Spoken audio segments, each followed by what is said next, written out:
Winter Frost by R.D. Wingfield. Read by David Jason. He had the photographs spread out on the table in front of him and was savouring them once again. Behind him, the local television news was droning away unheeded. Vicky Stewart. He froze. God, heart hammering. He swung round. There on the screen was her picture. The little girl, 8 years old, smiling, showing the gap in her teeth. Denton police are holding a man in connection with the disappearance of 8-year-old Vicky Stewart, who has not been seen since she left Denton Junior School for her home some 9 weeks ago. According to a spokesman for Denton CID, the man, who is in his early 40s, is helping the police with their inquiries, and no charges have yet been made. The picture on the TV screen was not a good one. Nowhere as clear and sharp as the photographs on the table before him, where Vicky was staring at the camera, her terror shone in sharp focus. A tapping at the front door. He frowned. He told her to use the back way if anyone saw her coming. He scooped up the photographs and stuffed them in the sideboard drawer, turning the key. Excitement made him sweat. He rubbed the palms of his hands down his trouser legs and then opened the door. "You look frozen," he said. "Come on in. I've got the fire on. We'll soon warm you up." She was 7 years old, a few months younger than the other girl. The bitter January wind butted the rusty closed sign and swung it on the chain which guarded the entrance to the abandoned petrol station. Closed for over 18 months, it still reeked of stale diesel fuel and old rubber. Parked on the forecourt where the petrol pumps once stood were 2 police cars and a mud-splattered Ford Sierra. Detective Inspector Jack Frost, a cigarette dangling from his lips, stamped his feet. This was a bloody waste of time. He had hoped to spend the rest of his shift in his office, the radiator going full blast while he fiddled his monthly expenses. His divisional commander, Superintendent Mullet, was away at head office, so no chance of him bursting in when the ink on the month-old petrol receipt was still wet. Then later, feet up in the restroom, he'd planned to watch a video of the big fight. What should have been a night of sheer bliss went right up the Swanee when that slimy bastard, Reginald Todd, marched into the station to confess to the killing of Vicky Stewart. Todd was a minor child molester, exposing himself in front of kids, but now he was claiming he had gone up into the big time and that he had raped and killed Vicky and hidden her body in this old service station. He couldn't remember exactly where. Frost watched the uniforms manhandle an enormous treadless tyre. They wouldn't find anything. That time-wasting lying bastard Todd was a pathetic nobody, revelling in a chance to be the centre of attention. Frost shivered. Mrs. Stewart, a small bundle of nervous energy, was convinced that her 8-year-old would suddenly walk into the house hungry for her tea, and she talked a lot so she wouldn't have to listen to other people telling her things that she didn't want to hear. He had tried to get her to accept that after 9 weeks there could be little hope, but she wouldn't listen. "Of course she's coming back, Inspector. I know it, I just know it. You're going to find her any day now, Inspector." Frost took one last drag at his cigarette. At least he told himself this time he wouldn't be breaking the bad news. Reggie Todd, sitting on the bunk in the police cell, noisily slurping down the cup of tea, was a thin, scrawny individual. A rattling of keys from outside and the cell door crashed open. Detective Inspector Frost stood there, his eyes blazing. Todd leapt to his feet, blurting out apologies before Frost could get a single word out. "I'm sorry, Inspector. I'm truly sorry. I must have dreamt it. It was so vivid I thought it was real." "You'll feel a vivid pain in the ghoulies in a minute," snapped Frost. "And it will be real." "I deserve it, Mr. Frost, but please, I hate violence." "You didn't seem to hate it when you were telling us what you did to the kid. You were dribbling with excitement." Todd hung his head. Frost's lip curled with disgust. You will now make another statement, withdrawing your phony confession, and you will then get the hell out of here and hope and pray that I don't bump into you on a dark night." He turned on his heels and marched out of the cell. Station Sergeant Bill Wells looked up as Frost pushed through the swing doors into the lobby. "You should charge him with wasting police time." "He's wasted so much police time, I haven't got time to charge him for wasting it," said Frost. He poked a cigarette in his mouth. "I've got my car expenses to do. If anything important happens, like Lord Lucan walking in to give himself up, pass it over to Inspector Maud." He looked round. "Where is she, by the way?" Wells gave a disdainful sniff. Detective Sergeant Liz Maud, posted to Denton a couple of months ago, had been made up to the temporary rank of inspector while he, Bill Wells, after 17 years in the force, was still only a sergeant. "Oh, that jumped-up little cow." Frost chuckled to himself. He loved winding the sergeant up. He tut-tutted reprovingly. "That's no way to speak about your superior officer, Sergeant." "Superior? She's done half the time I have, and she's made up to temporary inspector. What's she got that I haven't?" Big tits," said Frost. Wells jabbed a finger. "You've hit the nail on the head there, Jack. It's sex discrimination in reverse." "Oh, I've never tried it in reverse," said Frost. "But where is she?" "With a prisoner, a cab driver. He picked this woman up and instead of taking her home, took her down a side street and raped her." "Bloody hell," tutted Frost. "I hope she didn't leave him a tip." His office was in darkness. He expected to find D.C. Morgan, newly posted from Lexington Division, hard at work with the crime figures, but the office was empty. And the papers hadn't been touched since he'd left. Frost charged out into the corridor, almost bumping into P.C. Collier. "Where's D.C. Morgan?" In the canteen," said Collier. "Go up and drag the sod out. We don't pay him to drink bloody tea. We pay him to fiddle the crime figures." His voice died. Over Collier's shoulder he could see into the open door of No. 2 interview room, where a grim-faced woman in her late 50s sat bolt upright. She caught his gaze and snapped her head away to stare pointedly at the far wall. Frost pulled Collier to one side. "What's old Mother Beatty doing here?" "Waiting for a statement to be typed," said Collier. "She's the rape victim." "In her bloody dreams," snorted Frost. "Where's D.I. Maud?" Acting Detective Inspector Liz Maud, 26 years old, stared at the man on the other side of the table who was lolling back in his chair, a look of amused contempt on his face. "Let's go over it again from when you picked the woman up from the railway station." The man gave a resigned shrug.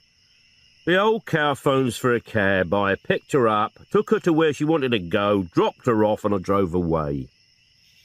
"The woman tells a different story," said Liz Maud. "She claims you drove round to a side street and you raped her." "Do me a favour," protested the man. "I'm bleeding fussy who I rape. No, if it was you, darling." "If it was me," Liz snapped, "you wouldn't have anything left to rape with. You make a habit of assaulting female passengers, don't you?"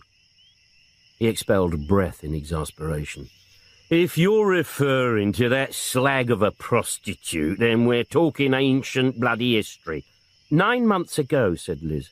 "Recent bloody history, if you ask me." She looked up in annoyance as the door creaked open and Frost walked in. She turned to the microphone. "For the benefit of the tape, Detective Inspector Frost has entered the interview room." She wiped dark hair back from her forehead and glowered at him. "Yes, Inspector?" He beckoned her over to the door. "A quick word." Her lips tightened. "Later, I'm in the middle of an interview." "Now," said Frost. Eyes smouldering, she followed him out, closing the door firmly behind her. "I don't think you're going to make this one stick, love." "Did you check the victim's form?" She frowned. What was the fool on about? A victim? Old Mother Beatty. According to her, her drawers have been up and down more times than Tower Bridge. She's alleged rape and assault at least 12 times over the past 2 years. All wishful thinking. She also reckons she gets heavy-breathing phone calls, peeping Toms when she strips off in the scullery and is being stalked. He offered her the long computer printout. Liz flicked through it, lips tightening angrily. She sounded so genuine, I believed her. She believes herself half the time, said Frost. Liz glowered at the interview room door. I could wring her bloody neck. Oh, don't be too hard on the poor cow. She's never had it. She's probably never going to get it, so she has to imagine she's had it. Never had it? Are you telling me she's a virgin? So the doctor said the last 3 times she was raped. I'll go and sweet-talk the old cow, said Frost. It was then he noticed how tired and drawn she looked. Are you all right, love? She glared at him. Of course I'm all right. Why shouldn't I be? You look a bit peaky. He was sorry he had started this. Just tired. Fed up, having to waste my time on phony rape charges. Her eyes shot daggers down the corridor in the direction of the lobby and Sergeant Bill Wells. You'd have thought our station sergeant would have had the decency to have told me. She spun on her heels and went back into the interview room. Doreen Beatty stared stone-faced at him as he entered the other interview room. I want nothing to do with you, Inspector, thank you very much. I'm definitely pressing charges, and there is no way you're going to talk me out of it. Frost tossed the withdrawal form over to Bill Wells. She's dropped the charges. Oh, how the hell did you get her to do that? Frost gave a modest smile. I told her he couldn't have raped her as he got his dick shot off in the Gulf War. He switched off the grin. Why didn't you tell Liz Maud the old biddy was in the Guinness Book of Records for multiple virgin rapes? Wells sniffed disdainfully. Oh, not my place to tell my superior officers what to do. Running footsteps from the stairs to the canteen, and Frost's temporary assistant, D.C. Taffy Morgan, burst through the doors into the lobby. Morgan, a curly-haired little Welshman in his late 30s, had sorrowful eyes and a heart-melting, whipped puppy expression he could turn on at the drop of a hat, which Frost found irritating, but women seemed to find irresistible. Just popped up for a quick cup of tea, Gov, he said in his oozing with sincerity sing-song Welsh voice. I've nearly finished those figures. Nearly finished, said Frost. You haven't touched the bloody thing since I went out. Let's get one thing straight, Taffy. There's only room for one lazy bastard in this station, and that's going to be me, understand? Morgan hung his head sheepishly. Sorry, Gov. The desk phone rang. I'll get someone over there right away, said Wells, scribbling an address down on his pad as he hung up. Another pillowcase burglary, Jack. Shall I give it to Morgan? No, I'll take it. He jerked a thumb to Taffy. On your way, Lloyd George. Police Superintendent Mullet tapped his fingers happily on the steering wheel of his Rover as he drove back from county headquarters. An excellent meeting under the chairmanship of the Chief Constable, in which Denton Division came out very well, he thought. It was a meeting for all divisional commanders to discuss ways of maintaining an efficient force in the face of the draconian budget cuts that had been forced upon them. The Chief Constable, quite brilliantly, thought Mullet, had suggested that more work with less manpower could be achieved by increased interdivisional cooperation, with men being seconded from division to division as and when required. Some of the other officers had expressed their disquiet, but Mullet had committed 10 of his officers to a joint drugs operation. He was now basking in the euphoria of the Chief Constable's comments. It is the Denton spirit that's wanted throughout the county, gentlemen. Example to you all. The sour glances fired at him by the rest of the meeting made it clear he was in the minority. They would still be in the pub shaking their heads doubtfully over their beers and telling each other that it might look good on paper, but it just wouldn't work in practice.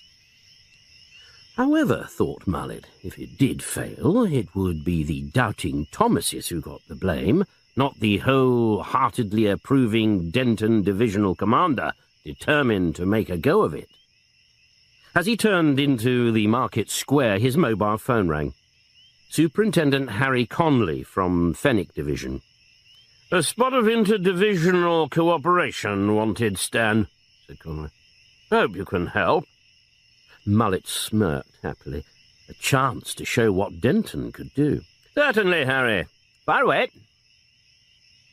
The burglary was at flat 305 on the third floor of the apartment building, where an angry-looking woman opened the door to Frost's ring and beckoned him in. "The more the bloody merrier," she said bitterly. "No one here when he robs us can't move for bleeding police when it's all over." Frost grunted his sympathy. Two uniformed men, Jordan and Sims, were already in the flat. Sims questioning an irate man who was slumped in an armchair. "First bleeding night we go out together for ages," he was moaning, "and this flaming happens." PC Jordan briefed Frost. "Mr. and Mrs. Plummer went out just before 8 o'clock to see the film at the premiere, got back quarter of an hour ago to find they'd been burgled." "Any sign of forced entry?" "No." Jordan took him over to the front door. "The letterbox is in line with the latch. He probably hooked a piece of wire through and opened it that way." Frost nodded his grudging admiration. "He's a clever bastard. Let's have a look at the conjugal nest." He followed Jordan into the bedroom and saw exactly what he expected. One of the pillows, taken from near the double bed's headboard, had been dumped halfway down in the centre of the powder-blue quilt. "Reminds me of my honeymoon," grunted Frost. Jordan grinned. "A professional job. Straight in the bedroom and in and out in a couple of seconds." "Still reminds me of my honeymoon," said Frost. Jordan suppressed a snigger as the husband and wife came in.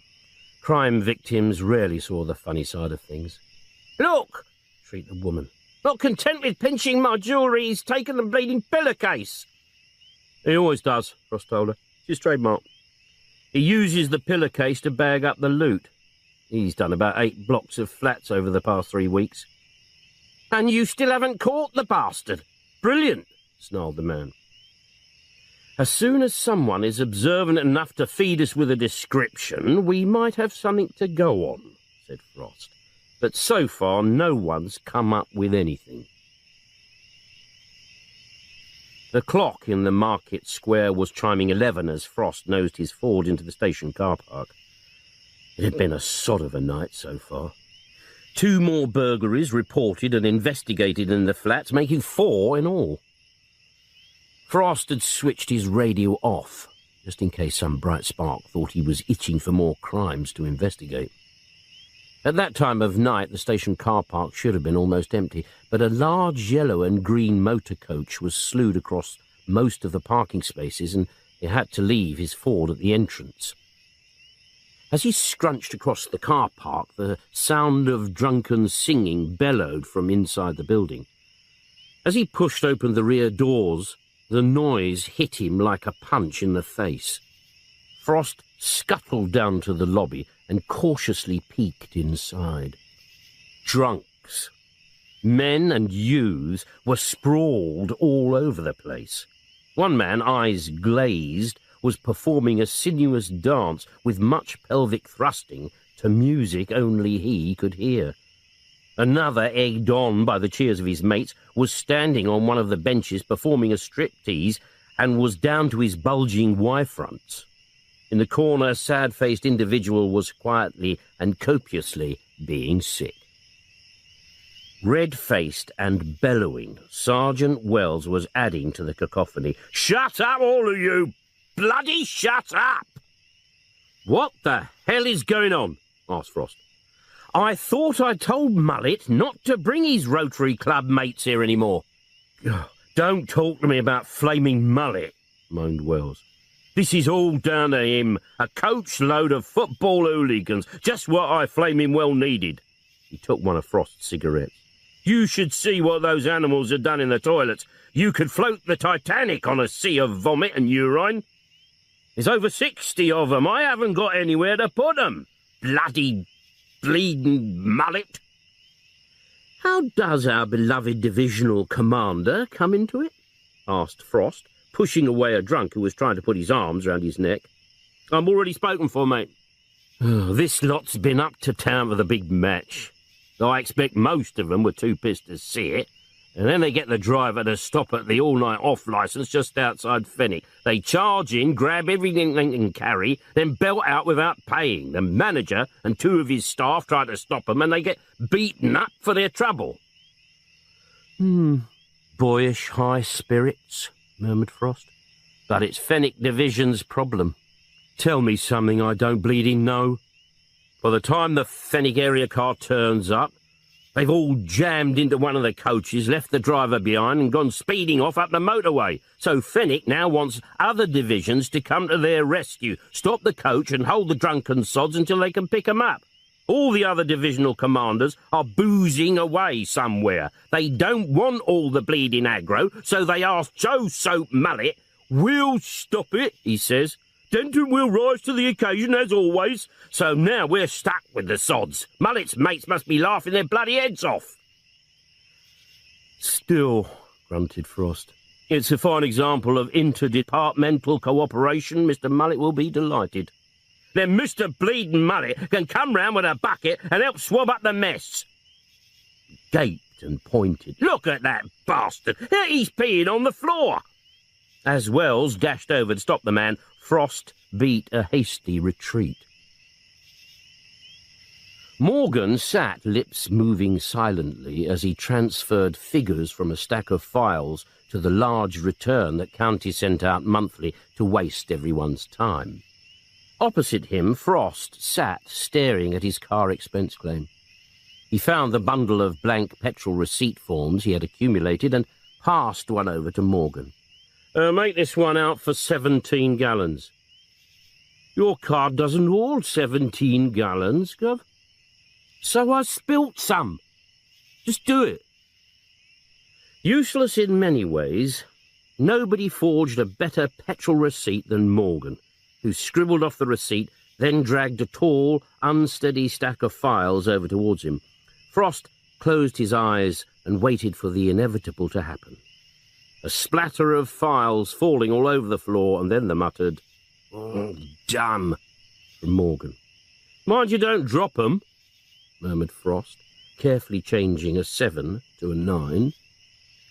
Morgan scooped up the files.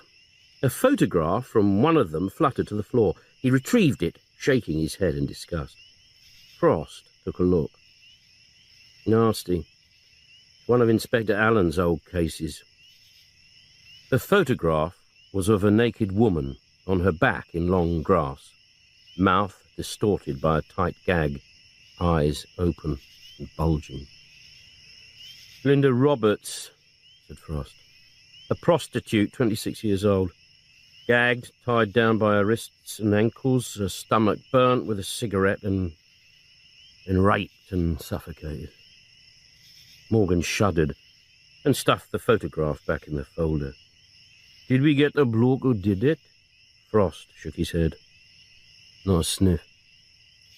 The office door opened, letting in a solid blast of noise from the lobby and a perspiring Sergeant Wells. Where's Wonder Woman? Frost looked up. I haven't seen her for some time.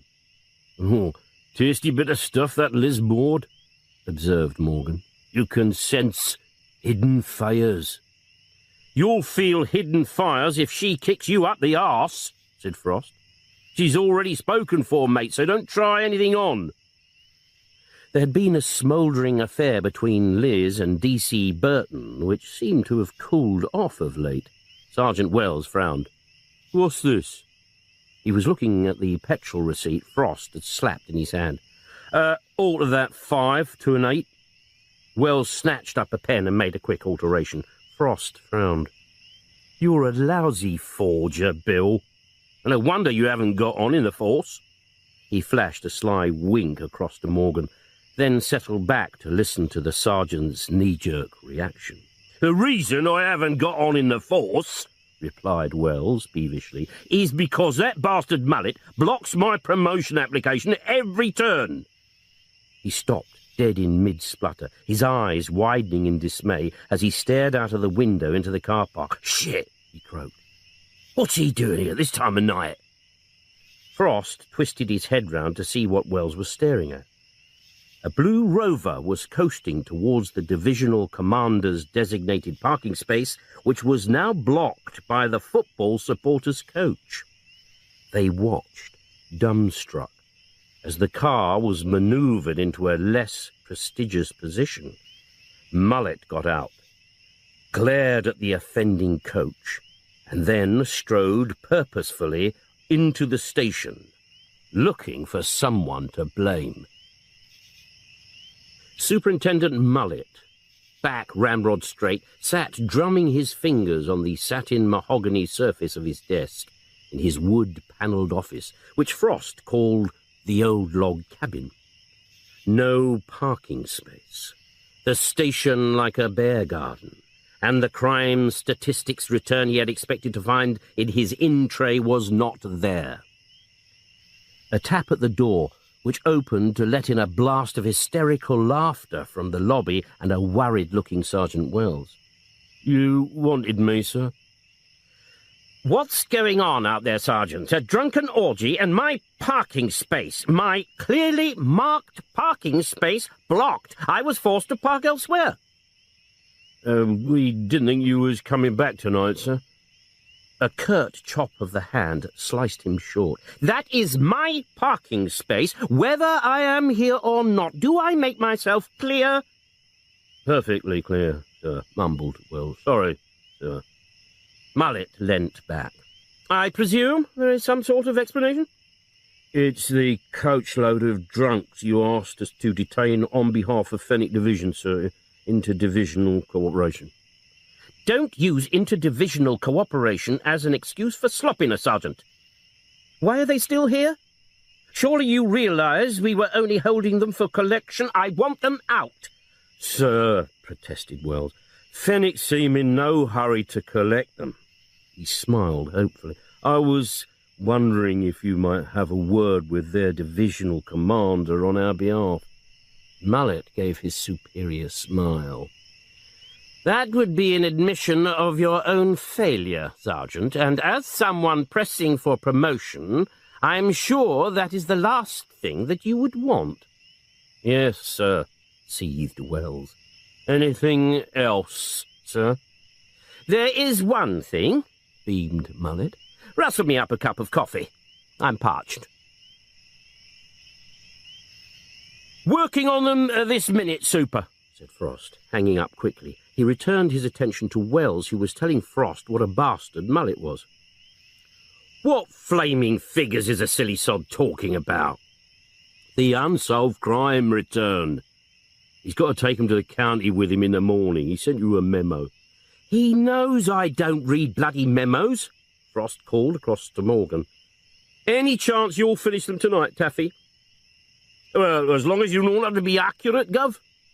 "Statistics don't have to be accurate," said Frost.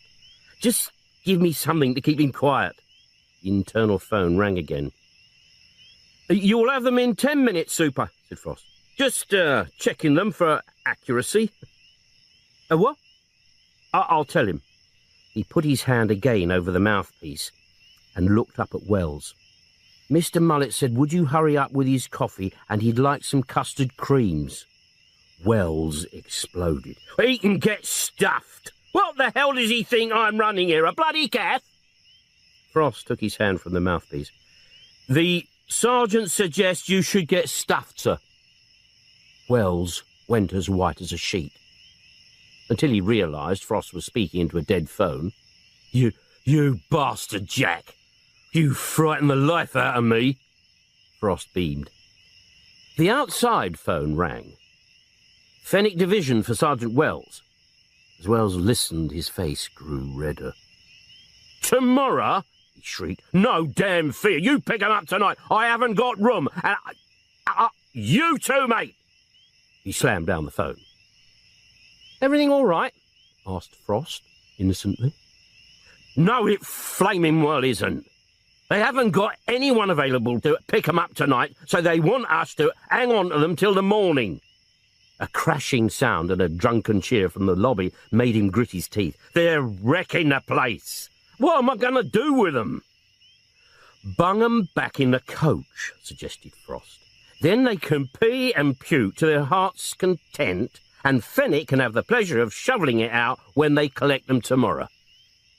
Wells' face lit up. That, Jack, is genius. Pure genius. Liz Maud swung her car into the high street. The illuminated open sign outside the all-night chemist's flared red in her windscreen as she stopped the car on the opposite side of the road. Carefully checking there was no one to see her, she dashed across the road and entered the shop. The pregnancy kit, small enough to fit snugly in her handbag, cost £11.90. The explosive roar of the coach engine bursting into life and urgent shouts from the car park sent Jack Frost charging down the corridor. Then came the sound of metal grinding against metal. He reached the rear entrance just in time to see the coach, its jeering passengers, giving the V sign, weaving an erratic path to the exit, chased ineffectively by Collier, Sims and Jordan. "They've driven off in the bloody coach!" Wells shrilled, staring accusingly at Frost, whose idea it was in the first place. Frost glared back at him. "Didn't you think to check who had the flaming key?" Giving up the chase and sucking air into spent lungs, Jordan and Sims made their way to the area car. "We'll soon head 'em off, Sarge." "No, you bloody won't," bellowed Wells. "Let the next division have the pleasure of catching the sods. Chase 'em until they reach our boundary, then get a puncture and radio that you've lost 'em." He was grinning broadly at this happy outcome when the grin froze solid on his face. "Look," he croaked, pointing at Mullet's blue Rover. It was now clear what the sound of metal grinding against metal had been. The rear wing was crumpled and the rear passenger door punched in. He could barely get the words out. "Look what they've done to his motor." Frost winced. "Perhaps he won't notice." "Won't notice?" shrieked Wells. "Of course he'll bloody notice!" Even before they reached the lobby, they could hear the internal phone shrilling angrily. Wells stared at it. "It's bloody Mullet." "What shall I tell him?" "Go on the offensive," suggested Frost. "Ask him why he hasn't made you up to an inspector." Mullet was in the car park examining what those drunken hooligans had done to his Rover. It was in no state to be driven to county tomorrow. He'd be the laughingstock. Frost shuffled out of the station and came over to him. The same scruffy Mac, the same tired scarf. Hadn't the man anything else to wear? "Nasty," said Frost, nodding at the damage. "Yes," agreed Mullet through clenched teeth. "Must be hard to say no to a drink at these county meetings," muttered Frost, bending to take a closer look. "Your best bet is to say it was parked and some drunken sod ran into it."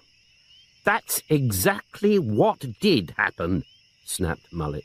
"Good for you," nodded Frost approvingly. "I almost believed it myself, and I can always see through a lie." Frost looked at his watch. 3:15. Mullet had gone. He had the station to himself. An Indian takeaway, a handful of Mullet's fags from the hospitality box, and the recording of the big fight on the telly in the restroom. Things could be worse. "I'm sorry, Gov," mumbled Morgan. "I don't know how it happened." "It happened, you Welsh nit," snarled Frost, "because you recorded the wrong flaming channel. We're all sitting there like a load of prats, expecting a big fight, and what are we watching?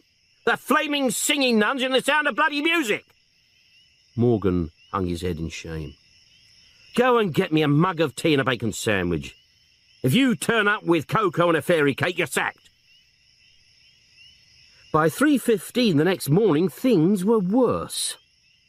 "Just had a call from a motorist inspector," Bill Wells reported. "Reckons he's found a woman's body." "Bumholes," moaned Frost. "I could have done without this." "Where?" "In the undergrowth by the old Denton Road near the turn-off." "That's near the old service station where we were looking for the kid." What was he doing there? Stopped off for a pee. Said he nearly weed all over her. Sounded shattered. Said she was naked with blood all over her. I was all eager when you reached the naked bit, grunted Frost. Gone off her now. Is the motorist waiting for us? No, said he didn't want to get involved. Jordan and Sims are at the location. Right, said Frost. We're on our way. The metal sign in front of the deserted petrol station was clanging madly as the bitter wind soared across the forecourt. Frost shivered and wound his scarf tighter as he surveyed the desolate area of scrubland. Over here, Inspector! Jordan was calling urgently, the beam from his torch soaring skywards like a searchlight. Frost squelched through the long, wet grass, Morgan hard on his heels. In the distance was the glow of sodium lamps and constant throb of traffic from the new road. Jordan's torch flashed down on the body, which was silvery white in the moonlight.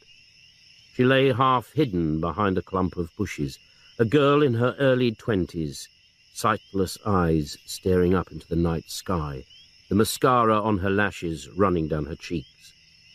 There were charred burn marks on her stomach and deep, blooded grooves etched into her wrists and ankles. Sims stared at the face. I know her, Inspector. Angela Masters. She's one of the Toms who hang out around the Tenwood area. Frost touched the flesh, stone cold and hard. He didn't need a photograph to compare the burn marks on the stomach with the earlier victim, Linda Roberts. Identical, he muttered. The bright blue marquee protecting the body from the elements flapped and cracked in the wind. As Harding and the forensic team poked about in the grass, Frost shivered and rubbed his hands together. Come on, bloody Drysdale. Headlights painted the sides of the marquee orange, and the purr of an expensive car engine could just about be heard above the scream of the wind. The pathologist had arrived. Drysdale, followed by his blonde secretary, squeezed through the flap of the marquee, his expression souring at the sight of Inspector Frost. He should have guessed it would be him. Frost's cases always seemed to involve bodies in appalling weather conditions in the middle of the night.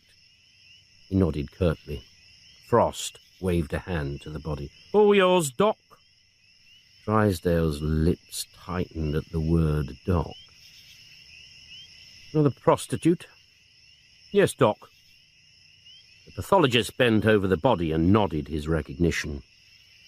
Had one like this a couple of months ago. One of Inspector Allen's cases, if I recall. He knelt on the plastic sheet covering the grass and peered at the burns and the wounds on the stomach. Exactly the same. She's been gagged. You see where the cord bit into her mouth. Yeah, agreed Frost. The bastard who did this didn't want her screams to disturb the fun of his cigarette stubbing. Drysdale snapped his fingers as an order to his secretary to provide him with surgical gloves, which he slipped on for a brief internal examination. Sexual activity took place shortly before death. From the bruising around the thighs, I'd say she resisted it.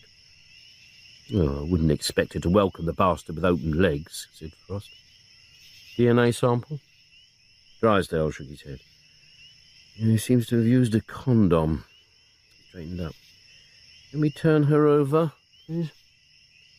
Frost nodded to the two uniformed men to do this.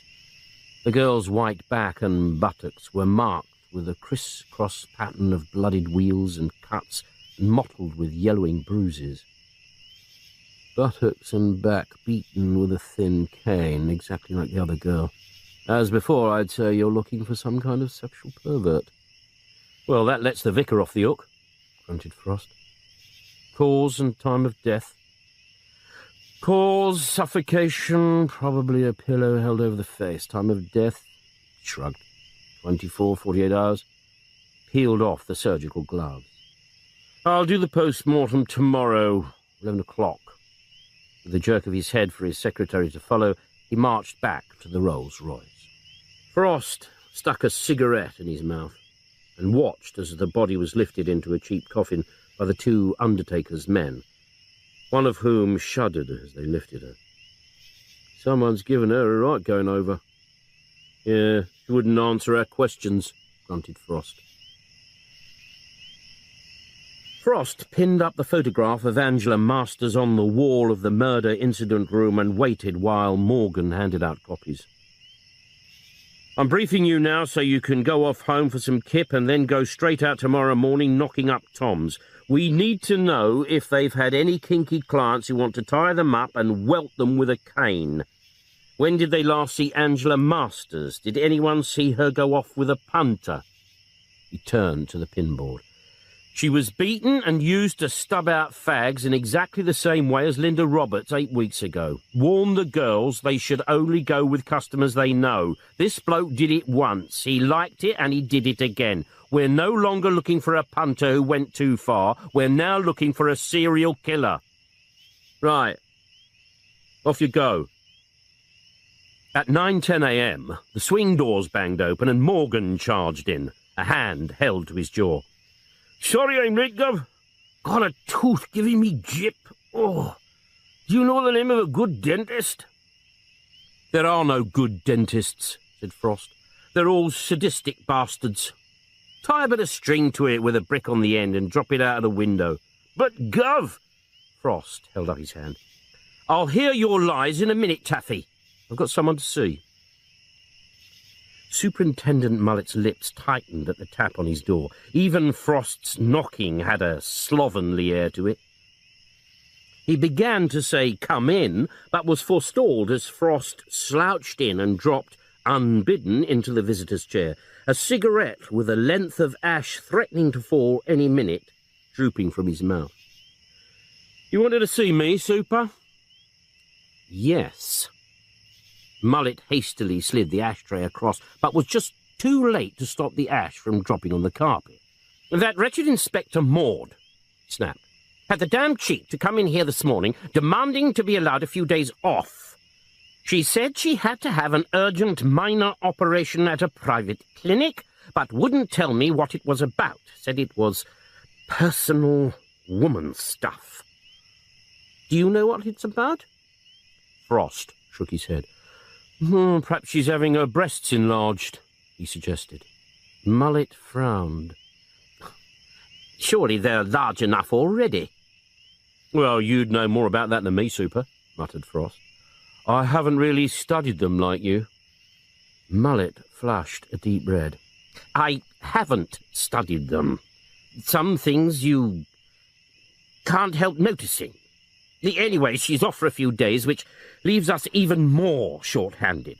I'll get some of our men back from County, then. No, I want County to see that we can manage no matter how short-staffed we are. We'll all have to be that much more efficient. Frost stood up and moved to the door. As long as you don't mind the overtime bill going up?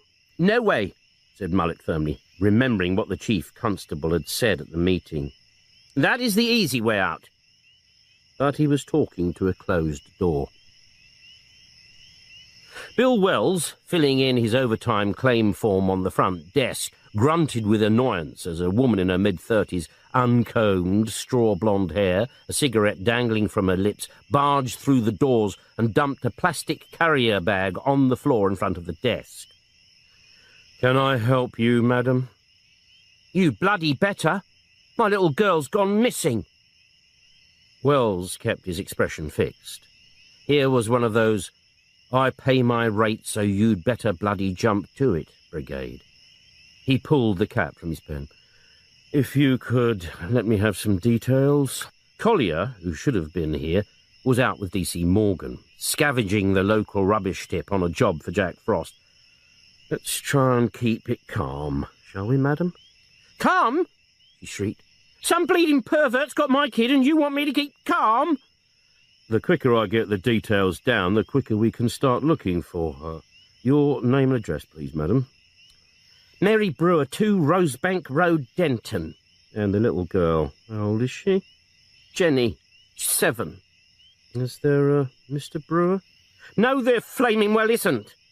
It's going to be pitch dark soon, and you're asking these stupid questions. The quicker I get the details, the quicker we can start looking for Jenny. When did you see her last? And she came home from school for her dinner. What school? Denton Junior. Wells stiffened. Denton Junior. The same school Vicky Stewart attended. Have you checked with her friends? She might be round one of their houses. What? All bleeding night? Don't be stupid. She went missing yesterday. Yesterday? Your daughter's been missing since yesterday. Frost bustled through the door on the way to his car. Inspector, missing 7-year-old Jenny Brewer, Denton Junior School, barked Wells. Frost froze. He slowly turned round and walked back to the desk. How long has she been missing? It was the woman who answered. All bloody night. And tell me I've got to go over it all again. The cigarette in her mouth quivered with annoyance. Frost's shoulders slumped. You'd better come with me, he told her. In number 1 interview room, he nodded her to a seat. Right, Mrs. Brewer, said Frost. Let's have the details. I haven't seen Jenny since yesterday midday when she came home for a dinner. Supposed to be spending the night round her nan's. What? My boyfriend was coming round. He doesn't like kids. Boyfriend's name and address? No, he doesn't want to get involved. Well, he bloody well is involved, Frost snapped. Name and address, please. Dennis Hadley, flat 2, Peabody Estate. And what does he do? He's a lorry driver. Where does your mother live? 21 Old Street. He scribbled down the address. And Jenny never turned up at your mother's. Would I be bloody here as she had? Frost took a couple of deep breaths to control his temper.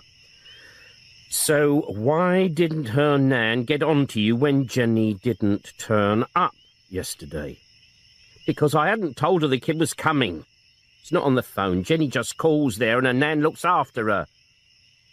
Old Street is right over the other side of town. Are you telling me you'd send a 7-year-old over there without any warning, supposing your mother was out? She never goes out. If she did, Jenny would come straight back. She's always got coppers for the bus. Frost nodded. So how did you know Jenny never turned up at your mother's? Oh, I bumped into her at the supermarket about half an hour ago. Jenny ever gone missing before? Couple of times, but never overnight. She knows she'd get a bleeding good hiding if she did. We'll need a photograph. She opened her handbag and handed over a tiny dog-eared coloured print of a solemn-looking child. Looks bloody young for 7, he said. It's over a year old. It's the most recent one I got. Frost regarded it doubtfully. Kids change a hell of a lot in a year. The school takes photographs every year. Haven't you got one of them? She shook her head. I didn't bother. I see, grunted Frost. What was she wearing? Greeny blue dress, black shoes, and blue anorak. Right, I'll get things moving this end. You go back home and wait. If Jenny does turn up, let us know right away. Joan Boscombe, head mistress of Denton Junior School, was slipping on her coat when Taffy Morgan arrived. She looked very young to be a headmistress, an air of authority combined with an air of vulnerability. Very sexy, he thought. It's about Jenny Brewer. Jenny? She wasn't at school today. Nothing's happened to her, I hope? Well, you hope so too, said Tuffy. The thing is, she never returned home after school yesterday. The headmistress went white. Oh, my God. We don't know it's anything serious yet, said Tuffy. When was she last at school? The pages of a register were turned. Yesterday afternoon. I remember seeing her leave. We need an up-to-date photograph. The mother doesn't seem to have one. Her lips tightened. Your mother. She swung round to a filing cabinet and pulled out a file. This was taken just before Christmas. A postcard-sized colour print showing an older version of Jenny, looking serious and pale, and what appeared to be a bruise on her right cheek. Taffy jabbed a finger. What caused that? She said she fell. But you didn't believe her. Jenny seemed to fall a bit too often for my liking. Who's been hitting her? The mother? I don't know. But she seems to go in for violent boyfriends. Did Jenny have any close friends? None that I know of. I'll ask around and let you know. Thank you. One last thing. Could you confirm she was wearing a greeny blue dress and a blue anorak yesterday? She frowned. No, she was in red. A red woolen dress. Morgan's turned to frown. Are you sure? Positive. She usually wears the same old tatty things, and this was new. She was flaunting herself in it. If she left for school wearing a blue dress and turned up in a red one, she must have stopped off on the way to change clothes, perhaps at the house of a nice, kind man who gave her the dress. Frost felt himself go cold. My gut feeling is she's dead. Let's hope I'm wrong. Let's get a search going. It's freezing out there, so the sooner we start, the better. He picked up his phone. I want every available man for a search, Bill. Off-duty men as well. Jack, I just had a phone call. A man reckons his son has gone missing. Tony Scottney, 11 years old, never came home for his tea. The kid goes to the same school as the two missing girls. Shit, thought Frost. It never rains, but it bleeding buckets down. There was a heavy, clammy mist forming. Just the thing for a night-bloody search. As he turned up the heat, Frost's radio buzzed. Jack, we think we found the boy. Frost's stomach tightened. Kid answering his description, taken to Denton Hospital, victim of a hit and run. Shit. Where did it happen? The slip road running along Denton Woods. Denton Woods? What the hell was he doing there? No idea. He had a call from a motorist, wouldn't give his name. He told us where to find him. Said the kid ran straight out in front of his car. Didn't give him a chance. And how is the boy? In intensive care. They don't expect him to pull through. Wells paused. Someone's got to break the news to the parents, and you're on the spot. Yeah. Always in the right place at the wrong bleeding time. P.C. Jordan bumped the area car along the potholed shortcut, which would take them back onto the main road. He and Sims should have had their meal break half an hour ago, but this hit-and-run accident had held them up. The mist was thickening and visibility shrinking fast. Sims had his head stuck out of the side window to ensure they didn't end up in the ditch. Suddenly he pulled in his head. Stop! It's a car! No lights, parked among the bushes. They climbed out and walked back to a dark grey BMW. No sign of the driver. Sims felt the bonnet. It's not been here long. Jordan pointed. The front near-side wing was dented and the headlamp glass shattered. Shit, hissed Sims. From behind some bushes, a groan, and then the sound of someone being violently sick. They waited by the BMW until a short, pasty-faced man in his early 30s staggered from the bushes, wiping his mouth with a handkerchief. He started when he saw the two policemen, but managed to force a weak grin. I've been sick, he explained. So we heard, said Sims, holding out a hand. Driving licence, please, sir. The door of the interview room crashed open and an untidy individual hurried in and plopped down in a chair. Frost, he announced. Detective Inspector Frost. He looked at the arrest report. Mr. Patrick Morris, is it? Yes. Yes, and I want to protest. This is all a terrible mistake. I'm sure it is, agreed Frost. But don't worry, I've asked our forensic boys to see if the blood on your car's headlamp is the same group as your gatepost. The man stared at Frost, his face scarlet with rage. You bastard! Sticks and stones, reproved Frost gently. Morris fluttered an apologetic hand. I'm sorry. I'm sorry. His head sank down. I wasn't even going fast. Just pootling along. The kid came straight at me. He didn't give me a chance. He was sober, you were drunk, said Frost. I was not drunk. And I'm not bloody deaf, said Frost. Sit down. Morris sat. I'm sorry. I'm sorry. He leant over to Frost. I was not drunk.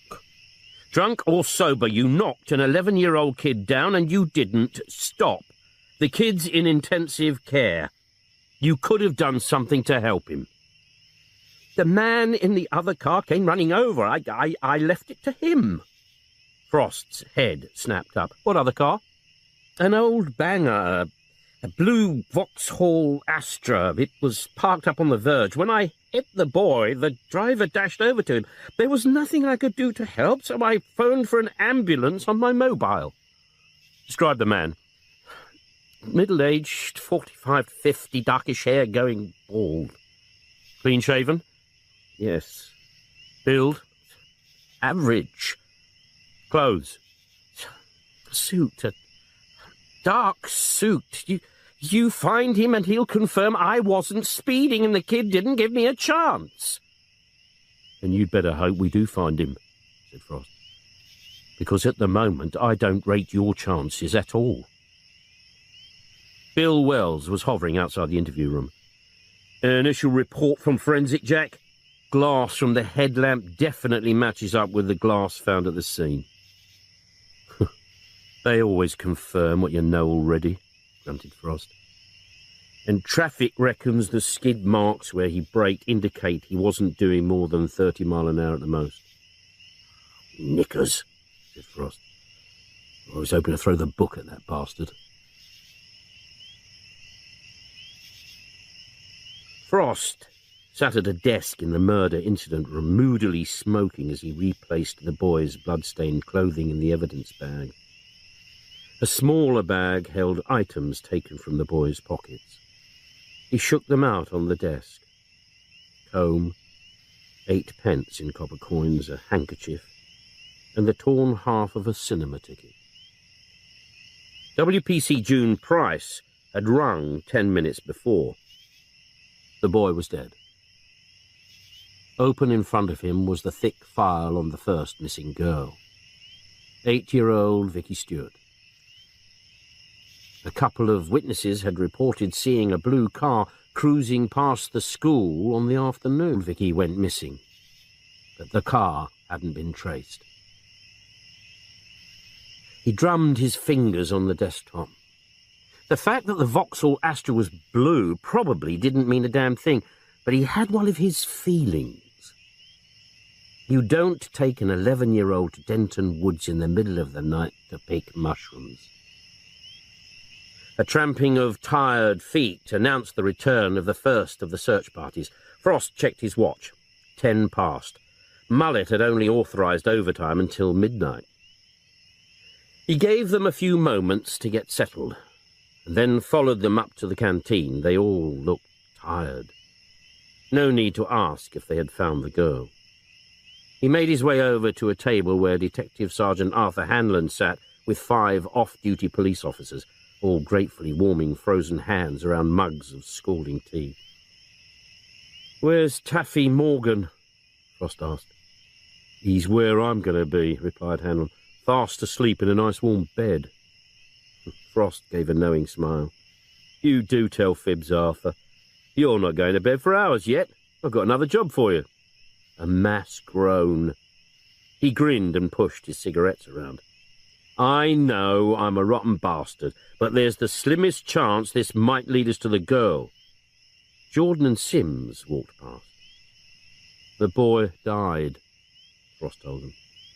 Jordan shook his head sadly. "Poor little sod." "Is this the hit and run?" asked Hanlon. "Yes," nodded Frost. "Only the driver didn't run very far. We've got him. He reckons the kid came flying out of a parked Vauxhall Astra straight into his path. So, A man in the middle of the bloody woods at night, and the kid flying out like a bat out of hell. Why? You're suggesting the bloke was a child molester? Asked Hanlon. That's how I see it, Arthur. Oh, what has this got to do with a girl? Asked Howe, one of the off-duty PCs. The day Vicky Stewart went missing, 2 of the witnesses mentioned a blue car cruising past the school. The Astra was blue. Oh, it's a bloody long shot, Jack, exclaimed Hanlon. Maybe, Arthur, but it's all we've got. A man in his 40s, balding, dark hair, right? I want you to sift through computer records of middle-aged child molesters, and for blue Astras at least 5 years old, owned by people in the Denton area. When you get the list of Astra owners, check it against our child molesters. If you can say snap, we throw the book at the sod whether he's guilty or not. PC Collier pointed to the steps leading down to the basement area of 56B George Street. Down there, Bernie Green, a small-time flasher. He's done time for touching up kids in the cinema, things like that. And he's going bald. Frost peered down the stone steps of the dilapidated building to the area where mist swirled around, overflowing dustbins and other junk. These bastards never live in rose-covered cottages, do they? Is there a back way? Yeah, a yard of sorts, and a broken-down brick wall, Al reported. Get round there, Frost told Collier. He might make a run for it. With Howe following, he descended the steps and hammered on the door. Open up, police! He kicked the door. Open up or we'll break the door down! This proved easier said than done. The door was locked and heavily bolted, and Howe's shoulder was getting numbed from charging at it, when Frost's radio crackled. I got him, Inspector. He's trying to climb over the back wall. Frost and Howe hurried round to the rear entrance to find a triumphant Collier holding the handcuffed arm of red and white striped pajamaed, barefooted Bernie Green. Hello, Bernie, said Frost. We were passing, so we thought we'd drop in. Get him in the house, he told Collier. He took a quick look round the yard, which held an outside toilet and a brick-built coal bunker, and waited while Howe's torch explored the interiors. No sign of the girl. They followed Collier and Green into the basement flat, a miserable room, cold and damp, which held a bed, a table, 2 chairs, and in the corner a tiny cooker and a sink. Nowhere to hide a body. Green was shivering violently. So Frost snatched the eiderdown from the bed and wrapped it round him. Don't want you dying of cold before we beat a confession out of you, Bernie, he said. Green looked up at the inspector, his face a picture of misery. I never touched him, Mr. Frost. I swear to God, I never laid a finger on him. Frost gave the man his disbelieving stare. How is he, Miss Frost? Asked Green at last. He's dead, said Frost bluntly. Dead? Oh, God! He buried his face in his crooked arm, his shoulders shaking. I never did anything. That's right, nodded Frost. You did sod all. You just left him to die in the middle of the road. Take him down to the station. This place is giving me the creeps. End of Disc 1. Disc 2. I swear I never touched him, Miss Frost. Bernie's tongue flickered over the dry lips. I never do things against their will. I offered him money if he'd let me do something. That's when he ran out. I swear I never laid a finger on him. You check my file. I always ask him first. I always get their consent. That boy, all he had to say was no, and I wouldn't have touched him. I'd have driven him home. He had no need to go running out of the car like that. He was shit scared, Bernie. You take him to the woods in the middle of the night, you demand sexual bloody favours from a kid. He must have been terrified. Green stared down at the floor. I'm sorry. I just can't help myself sometimes. And what about the 2 little girls from Denton Junior? Couldn't you help yourself with them either? The man raised his head and frowned. What two little girls? Frost flicked two photographs across the table. Vicky Stewart and Jenny Brewer. Green shrank back. I don't know anything about them. Frost gave his benign smile. Your car was seen outside the school, Bernie. Where did you take them? To the woods, like the boy? Are they buried in the woods? I didn't take them anywhere. Did you take them back to your luxurious apartment, Bernie? You can check, you know. We can go over every inch of the place. A look of relief flickered across Green's face. You can do what you like. You won't find anything. And every inch of your car. If we find so much as a flake of skin, a hair even, from either of those two girls... Bernie jerked back as if he'd been struck. A hair? That's all we need for DNA tests, Bernie. He smiled sweetly. Not a problem, is it? Green buried his face in his hands. Hold on, Inspector, and give me time to think. After a few seconds, Green sat up and pushed the photograph of Vicky Stewart away. I know nothing about her, Mr. Frost, but this one... He tapped the photograph of Jenny Brewer. I might have given her a lift. Frost's eyebrows soared. What do you mean, might? All right. I did give her a lift, so it's possible you might find one of her hairs in my car, but they don't mean anything. That's all it was. It was a lift. And when was this? The day she went missing. I was driving past the school just as the kids were coming out, and I sees this little girl in red trotting along, all on her own, and it was peeing with rain, and she had no Mac, so I asked her if she wanted a lift, and she said, would I take her to Argyle Street? Argyle Street? Yeah, it's a few blocks away from the school. She told me she was going to have a photograph taken, and I said, I got some nice pictures at home, would you like to see them? And she said, no, and got out and ran across the road to this house. I watched her ring the bell, and a bloke answered, and she went in. What was the house number? The one on the corner. You actually saw her go inside? Yes! He had done it so many times before he could almost do it in his sleep. Jab the bell push, pound the door with the flat of your hand and yell, "Open up, police!" His radio paged him. I'm in position. Collier had been sent to the rear of the house to block any escape route. Again, Frost thumbed the bell push, letting it ring and ring. At last, an upstairs light came on. A window was raised and a head poked out. Who is it? Police, yelled Frost. Open up! Police? Oh, my God! The window slammed shut. Frost waited, shivering as the damp night mist bit through his clothes. There was a clicking of locks, and the front door opened to reveal a rotund little man in his mid-40s, fully dressed and zipping up a driving jacket. He seemed nervy and agitated. Oh, dear, how bad is she, did they say? Completely wrong-footed, Frost spluttered. I'm sorry, sir. How bad is who? My mother. Hospital said if her condition worsened, I'm not on the phone, you see. Then he saw the two police cars. We're not here about your mother, said Frost. Perhaps we could come in. It's freezing out here. Yes. Yes, of course.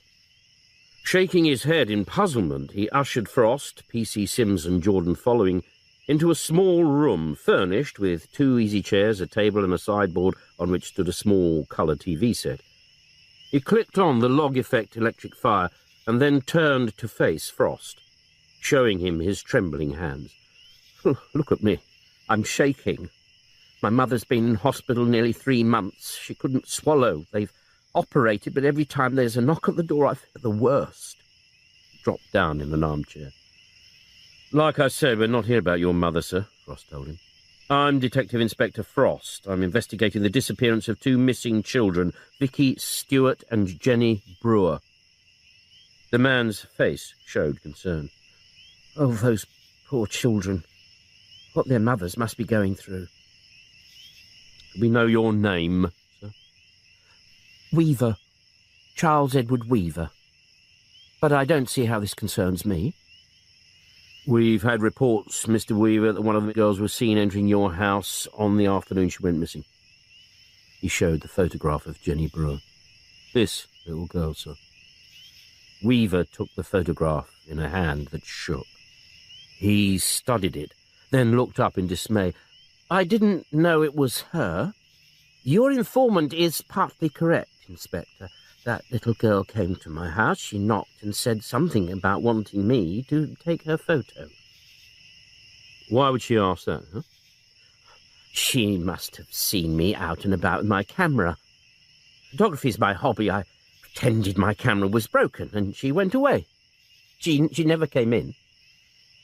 Why did you tell her your camera was broken? Weaver gave a sad smile. A single man alone in the house with a young child. You know how neighbours talk. I hope they bloody talk when we chat them up, thought Frost. And you are positive she didn't come inside the house? You didn't close the front door behind her even for a second? Definitely not. She went skipping off. It was pouring with rain. There was a blue car outside. I got the impression she might have gone off in that. And she was the one who is missing. Poor little mite. Weaver sounded sincere and genuinely upset, but Frost was feeling that buzz, that almost sexual thrill of excitement that was whispering to him that this was their man. Frost poked a cigarette in his mouth, but before he could light up, Weaver fluttered a hand. I'd be obliged if you didn't smoke. He patted his chest. Asthma affects my breathing. He produced an inhaler from beside his chair. Frost returned the cigarette to his packet. We'll get on with the search, then. A search warrant? Blinked Weaver, staring at the document Frost had thrust into his hand. Frost jerked a thumb to his team. Start with the upstairs rooms. Weaver watched in dismay as Forensics and Rawlings, the scenes of crime officer, thundered up the stairs. Frost took Weaver by the arm and led him to the kitchen where P.C. Jordan was opening and shutting drawers. We can talk in here, sir. He noticed a bag of boiled sweets on the table. Sherbet limes. He hadn't had sherbet limes since he was a kid. Are these yours, sir? Yes, snapped Weaver, snatching the bag from him. They are mine. I don't use them to lure young children in here, if that's what you're implying. I wasn't implying any such thing, sir, said Frost. I was hoping you'd offer me one. The sound of nails wrenched from wood coming from above made Weaver start. What is that? That's the floorboards coming up, in case you forgot to tell us about the body. Inspector! P.C. Sims was calling from the top of the stairs. Would you come up? Have a look at this, please. Frost thudded up the stairs, past a tiny bedroom with a commode alongside the bed, evidently the mother's room, and came to Weaver's bedroom. It was a small suitcase, far too small to hold a child's body. Inside it were photographs, lots of photographs, some black and white, some colour, all of children, small children, mostly in the nude. Sims had pulled the wardrobe away from the wall. Sellotaped to the back was a large manila envelope. Frost yelled for Weaver to be brought up. Any idea what this contains, sir? Weaver had gone the colour of chalk. He collapsed on the bed and buried his face in his hands. Frost removed the envelope and shook out the contents. A series of black and white photographs of a young girl, some semi-clothed, others in the nude. The girl was Jenny Brewer. Frost rammed the photographs in Weaver's face. All right, you bastard, where is she? What have you done to her? Weaver flinched and sniffed back tears. I've done nothing with her. She was alive when she left here. You're lying, snarled Frost. Where is she? Weaver shook his head, knuckling his eyes. Charles Edward Weaver, intoned Frost. I'm arresting you on suspicion of being involved in the disappearance of Jenny Brewer. He tailed off. He never could remember the words of the new caution and had to step back so Sims could finish it off for him. "This is a nightmare," blubbed Weaver. "I'm innocent." "Take the innocent bastard away," said Frost. The cleaners had given the interview room a flick over. Its permanent smell of sweat, old socks and stale cigarette smoke was now tinged with pine disinfectant. Frost plonked himself down opposite Weaver. He rammed a cigarette in his mouth and lit up without thinking. One puff before Weaver was coughing, spluttering and flapping his hand to clear away the smoke. "Please, Inspector. I asthma." Frost pinched out the cigarette and dropped it back in the packet. "Tell me about Jenny." "She saw me in the street with my camera and wanted her photograph taken." "When was this?" "A few weeks ago. I told her no, but she kept knocking at my door. In the end, I let her in." "Why?" "She looked so pitiful. I felt sorry for her. I didn't intend taking the photographs. It just happened." "She just happened to strip off and you just happened to have your camera handy?" Weaver bowed his head. "She'd do it for free?" "Gave her sweets. Bought her little gifts."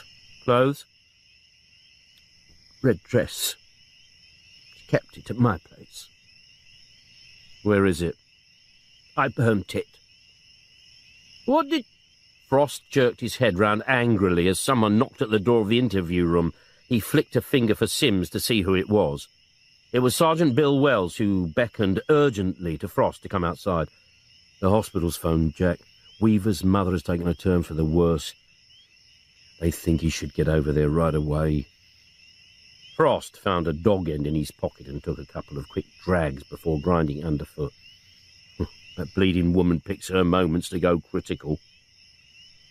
No other cars were available, so Frost had to drive Weaver to the hospital, deliberately taking a route which led past Denton Woods, slowing down as they passed lines of men and women painstakingly searching for the missing Jenny Brewer.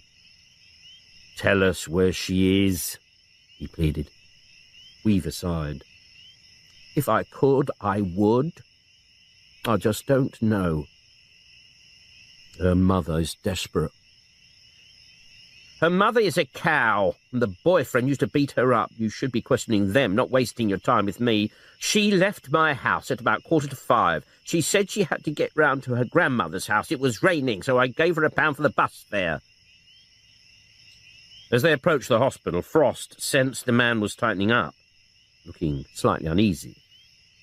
"Anything wrong, Mr. Weaver?" "Wrong? No, of course not. Just worried about my mother." The denial was a little too strong. Weaver was uneasy about the hospital. Frost would tell Hanlon to make the search of the hospital's sprawling grounds a priority. Once through the main entrance, Frost had a job keeping up with Weaver as he hurried up the stairs to his mother's ward. A nurse took them into a small, single-bedded room where an old woman, her face as white as the hospital sheets, lay with her eyes closed, mumbling to herself. "Visitors for you, Mrs. Weaver," said the nurse, breezily. The old woman made no sign that she had heard. Weaver, seated in the chair by the bed, talked quietly to his mother. Her eyes fluttered open. He took her hand and gently stroked it. "It's me, Mother. Charles." If she knew he was there, she gave no sign. Her mouth opened and closed a few times, then the eyes fluttered shut. Frost backed away to the door. "I'll leave you to it for a while," he whispered, almost feeling sorry for the poor sod. Outside he stood staring through the fourth-floor window to the surrounding countryside. At this height he was above the mist and could see clumps of it in the hollows clinging to the ground, and then, suddenly emerging from it, a line of searchers. He switched his gaze down to the hospital grounds, lots of sheds and outbuildings, plenty of places to hide a girl's body. Weaver would often visit the hospital when it was dark. He found a phone and called Hanlon. "We've already done the hospital grounds, Jack," Hanlon told him. "Do them again," Frost ordered. "As soon as you've got a team free, I want them here. Pander to my whim, Arthur. I've got one of my nasty feelings." Back again to the 4th floor, where he peeked in on Weaver, who was still sitting by the bed, talking in a low, gentle tone. "I've got your room waiting all ready for when you come home, and Auntie Maisie sends her love." The old woman's eyes remained closed. She wasn't hearing him. Frost gave Weaver another half hour, then drove him back to the station. "We're going to search the hospital grounds," he announced. "We reckon that's where you've put the girl." Weaver didn't seem at all worried. "I hope you find her alive and well, Inspector. Then you can stop wasting your time on me and get after the real culprit." Detective Sergeant Arthur Hanlon followed the silent line of men and women as they moved slowly forward, poking and prodding. It was nearly 5 o'clock and almost too dark to see. Time to call the search off until the morning. A police whistle shrilled, echoed by other fainter whistles in the distance. Wearily, the searchers straightened up and made for their transport. Hanlon's back hurt from continually stooping. He was cold, his trouser legs were sodden from wet grass, his clothes clammy. He ached all over, and he was hungry. He looked around. Where was Jack Frost? The inspector had gone over to the hospital building to join the men Hanlon had been able to spare to search them yet again. A waste of time, but the inspector was insistent. And had Frost dismissed the men? Mullet was getting very fidgety about overtime. None was to be paid for after 5 o'clock. Hanlon climbed in his car and headed for the hospital grounds to find Frost. He turned up his coat collar as he plodded over the thick carpet of wet, fallen leaves along the little-used paths at the back of the hospital. There was Frost's car, and the wind carried the smell of cigarette smoke. Frost was near. "Jack?" A grunt in reply. Hanlon squeezed through some bushes, and there was Frost, slumped against the crumbling brick wall of a derelict hospital shed. "I've called off the search for tonight, Jack. We'll meet up again at first light tomorrow." "Cancel it. I've found her, Arthur." He jerked a thumb at the shed. Hanlon's face creased into a puzzled frown. "She can't be there, Jack. We searched her this morning and this afternoon." "She's in there." Hanlon moved to look, but Frost caught his sleeve. "Don't be in such a bloody hurry to see her, Arthur. She's dead. Bastard has raped and strangled her. He's nearly torn her apart." Weaver blinked at the light as Collier ushered him into the interview room, smoothing back his hair and rubbing his face as if he had just been wakened from a sound sleep. He gave Frost his always willing to help smile. Frost stared at him, nose wrinkled with contempt, as he flicked a finger to the chair. "Sit."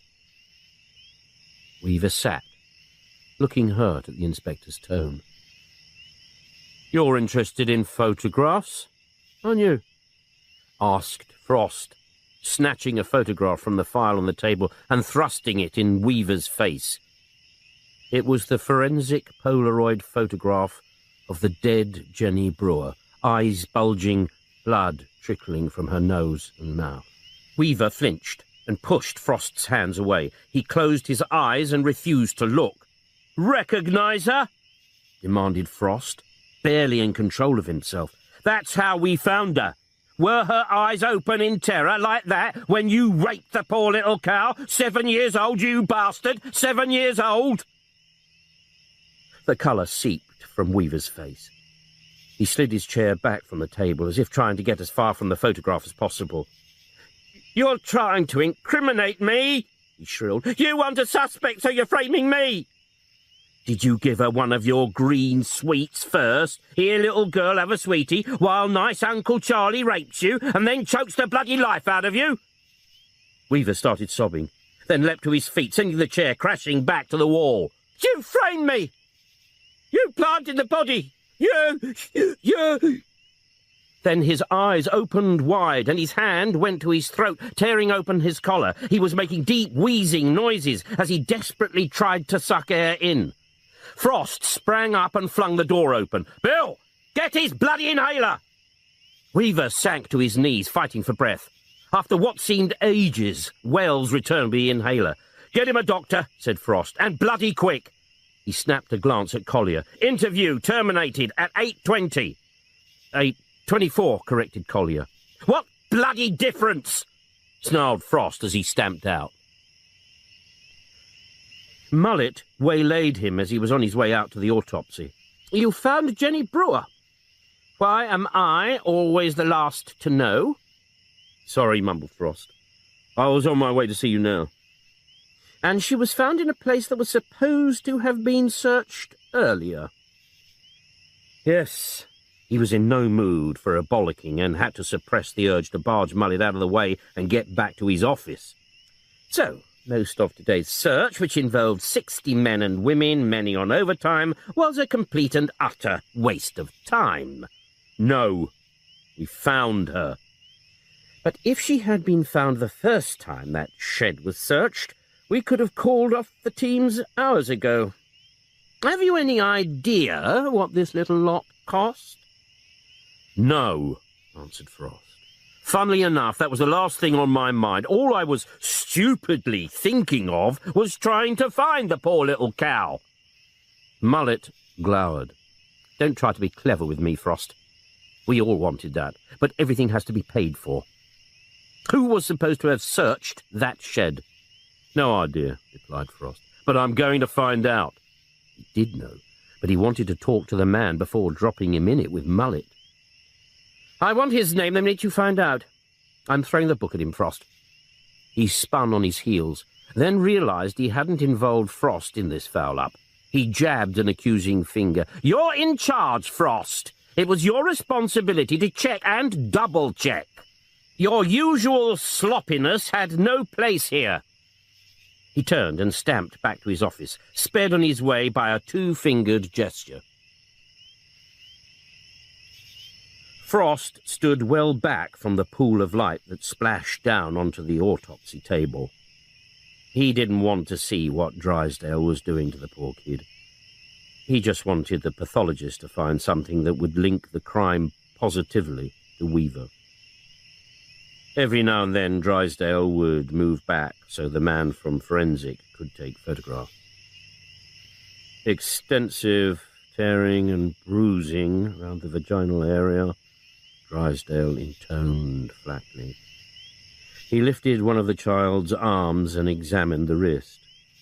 Traces of adhesive? Frost nodded. That was one of the first things he had spotted. The wrists had been bound together to stop the kid struggling. He felt a surge of despair. Fading bruises on arms, legs and buttocks, continued Drysdale, made at least a week before death. Yes, Frost told him. The mother's boyfriend used to hit her. Drysdale grunted. More signs of adhesive round the mouth. Hello? Frost's head snapped up. Drysdale was teasing something from the child's mouth, something sodden and grey, which he dropped into a kidney bowl. Bathroom tissue of some kind. Looks as if he used a ball of it as a gag. Frost joined him to examine the mess in the stainless steel bowl. Toilet paper. He used toilet paper. He tugged out his mobile phone and, watched by a frowning Drysdale, got through to control. Send someone over to Weaver's house right away. I want the toilet roll from his bog, bagged and sent over to forensic, and search the place for condoms. If they find any, let me know right away. He turned back to Drysdale, who was again teasing away at the mouth, extracting more tissue. "Get it all out, Doc. Every piece." Drysdale glowered. "I don't need you to tell me how to do my job, Inspector." He dumped another sodden wad into the kidney bowl. "She could have choked on this." "Did she?" asked Frost. "No. She died of manual strangulation." "Anything under her nails?" In answer, Drysdale pointed to the fingers. The nails were bitten down.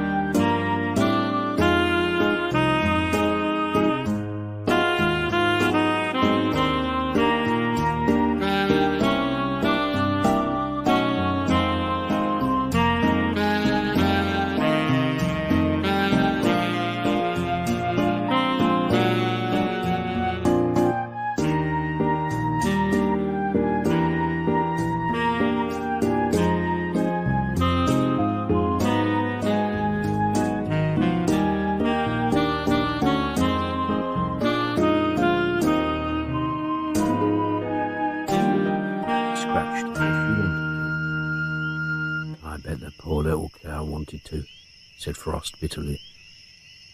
"Nothing at all yet to link Weaver to the crime. I need something, Doc. I really do." He turned his head away as Drysdale's scalpel slashed across the tiny stomach. "She ate 2 boiled sweets about half an hour before she died." The pathologist held up a small glass jar in which little bits of green floated. "Lime drops." "He admits to giving her sweets," Frost told him.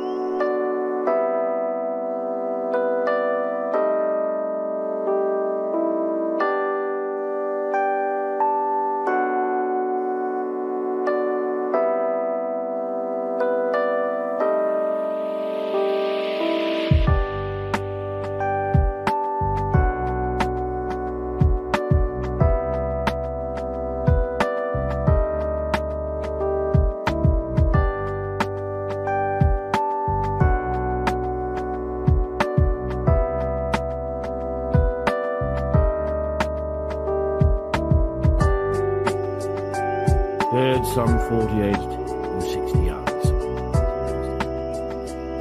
Last seen alive 2 days ago, Doc. Nearer 48 hours, then. Ample evidence of sexual penetration, but no trace of semen. Frost switched off. He didn't want to hear this part. Poor little cow. Mouth stuffed with toilet tissue. Hands taped behind her back so she couldn't fight off dear old Uncle Charlie. He tore himself away from his thoughts and found himself staring at the pale face. "She was a pretty little kid," he said. Drysdale looked up from his cutting and gave the face a quick glance. "Yes, I suppose she was." As soon as the autopsy was over, Frost hurried over to the forensic lab to find out if they had had any joy matching up the toilet paper. "It'll be another 24 hours, protested Harding. "All we can say at the moment is that the roll from Weaver's house and the substance taken from the girl's mouth appear to be of the same type and colour and from the same manufacturer." Frost sighed with relief. "Well, that's something. The trouble is, Inspector, this is one of the top-selling brands. Millions are sold every week. You've probably got the same type in your bathroom." Frost shook his head. "I use Mullet's memos. They give me more satisfaction." A technician who was squinting down a microscope in the far corner beckoned Harding over. They held a murmured conversation, and from the look on Harding's face when he returned, Frost knew he wasn't going to like this. "I'm afraid the probability is that the samples are from 2 entirely different rolls."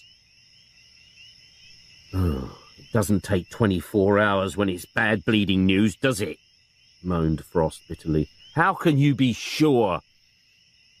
The paper in the girl's mouth came from a brand new roll. How the hell do you know that? The manufacturers always sealed down the end of the toilet roll to stop it flapping open. He held up a new roll. You can see the ridge on this one here. Frost nodded gloomily. Everything you wanted to know about bog paper, but were afraid to ask. And the roll from Weaver's house? At least 3/4 used. Find the brand new roll, and there's a good chance we can match the perforations. Out with the mobile to call control. Get another team over to Weaver's place. Go through drawers, cupboards, cases, the lot. We're looking for another toilet roll. If they have no luck, forage his rubbish bins. Use as many men as you like, but find it. As he disconnected, the phone rang. A voice he didn't recognise asked, Inspector Frost, Detective Chief Inspector Preston, Belton Division. Belton was the neighbouring division to Denton. What can I do for you? Asked Frost. It's what I can do for you, Inspector. We've found something of yours. It was a dark, bumpy, rutted dirt road, overhung with dripping trees. But as Frost turned the bend, everything sprang into life with floodlights, cars double parked, radios chattering, men crawling over the grass verge, and a small tent-like structure glowing orange. Detective Chief Inspector Preston, thin, balding, and unsmiling, greeted him with a curt nod. We could have done without this. It's your damn crime, the victim being dumped in our division. Oh, stick her in the car and I'll take her back to Denton, grunted Frost, hating the man on sight. Where is she? Where do you think? We didn't put the tent up to go camping. He ducked through the entrance and Frost followed. She lay on her back, eyes open, like the others. Naked, sagging, the rolls of fat on her stomach disfigured with bruises and burns. That's Big Bertha. Shares a flat in Clayton Street with another Tom. Deep marks were grooved into the raw, bloodied wrist. The poor bitch has had a right going over. Suffocated, probably, with a pillow, said Preston. Doctor reckons she's been dead a couple of days at least. Frost straightened up. We've got to get this bastard, and bloody quick. He's got the taste for it.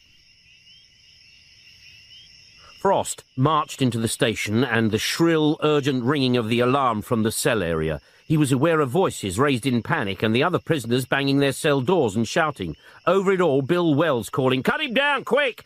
Then yelling up the corridor, "Get an ambulance!" Frost raced down to the holding area. The door to Weaver's cell was wide open. 2 uniformed men were bending over a figure on the floor, one pummeling the chest, the other giving the kiss of life, with Wells looking anxiously on.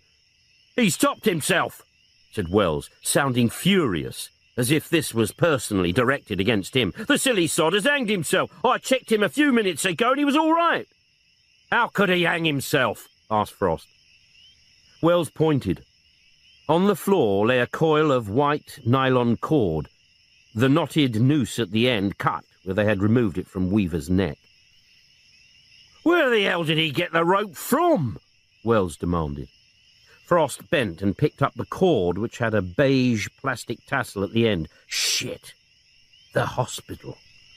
The cord on the Venetian blind in the mother's room.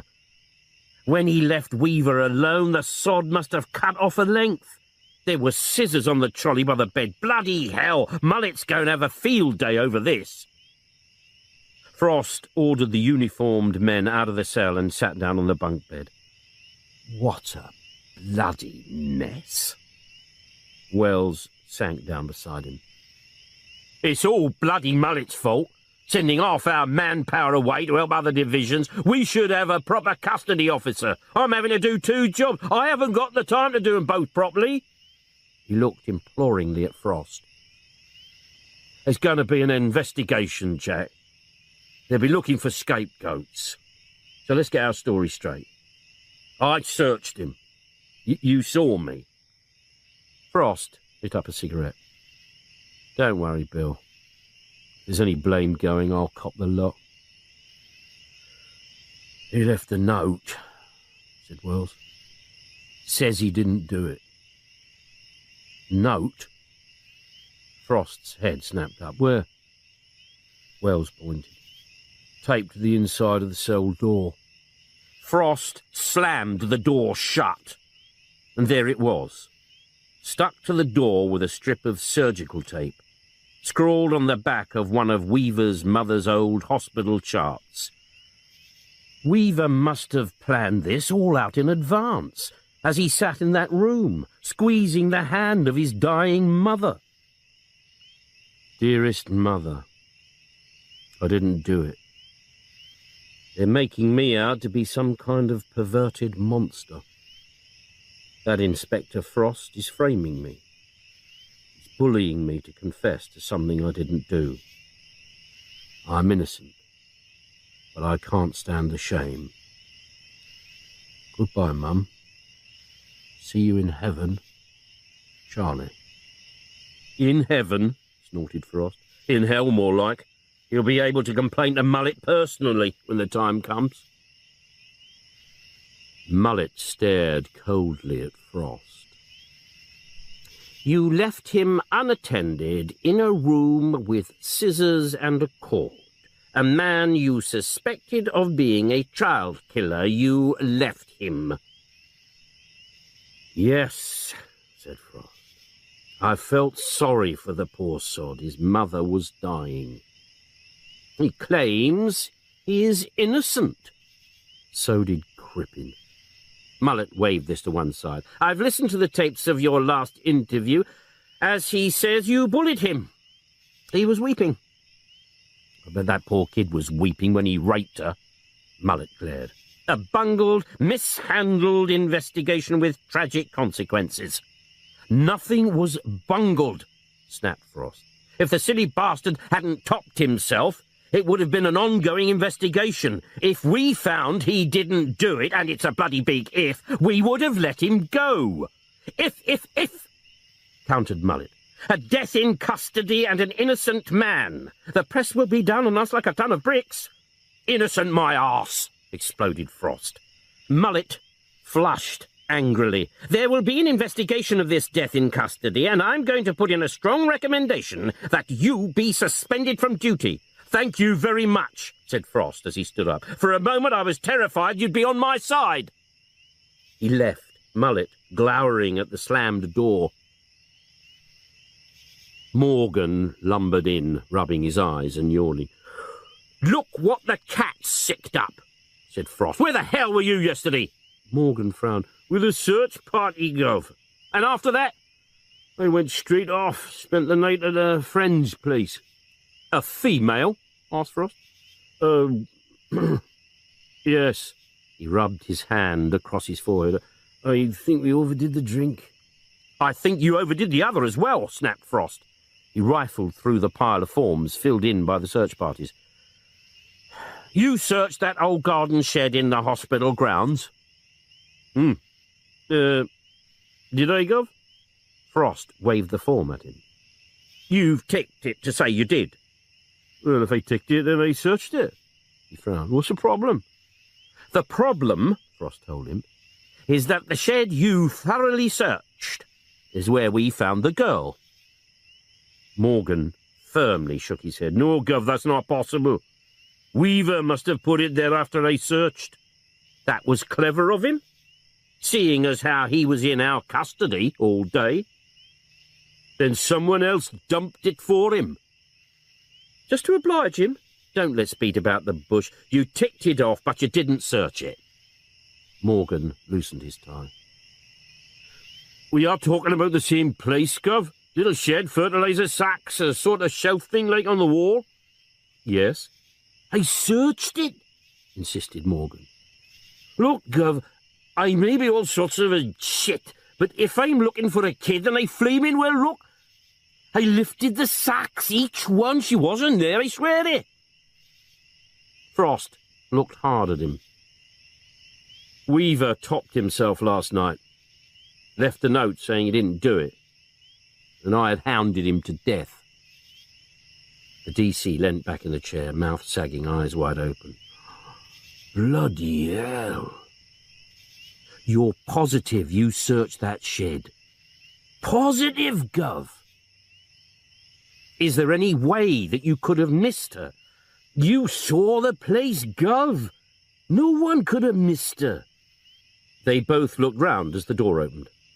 It was Arthur Hanlon who handed over a small brown manila envelope. This was in the post, Jack. Frost glanced at the handwritten address.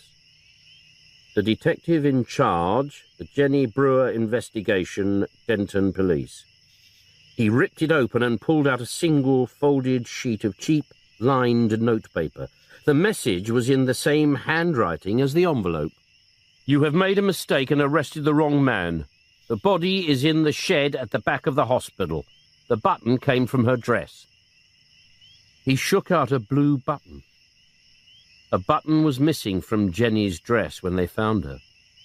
The postmark stated the envelope had been posted at the main Denton post office 3:15 p.m. the previous afternoon.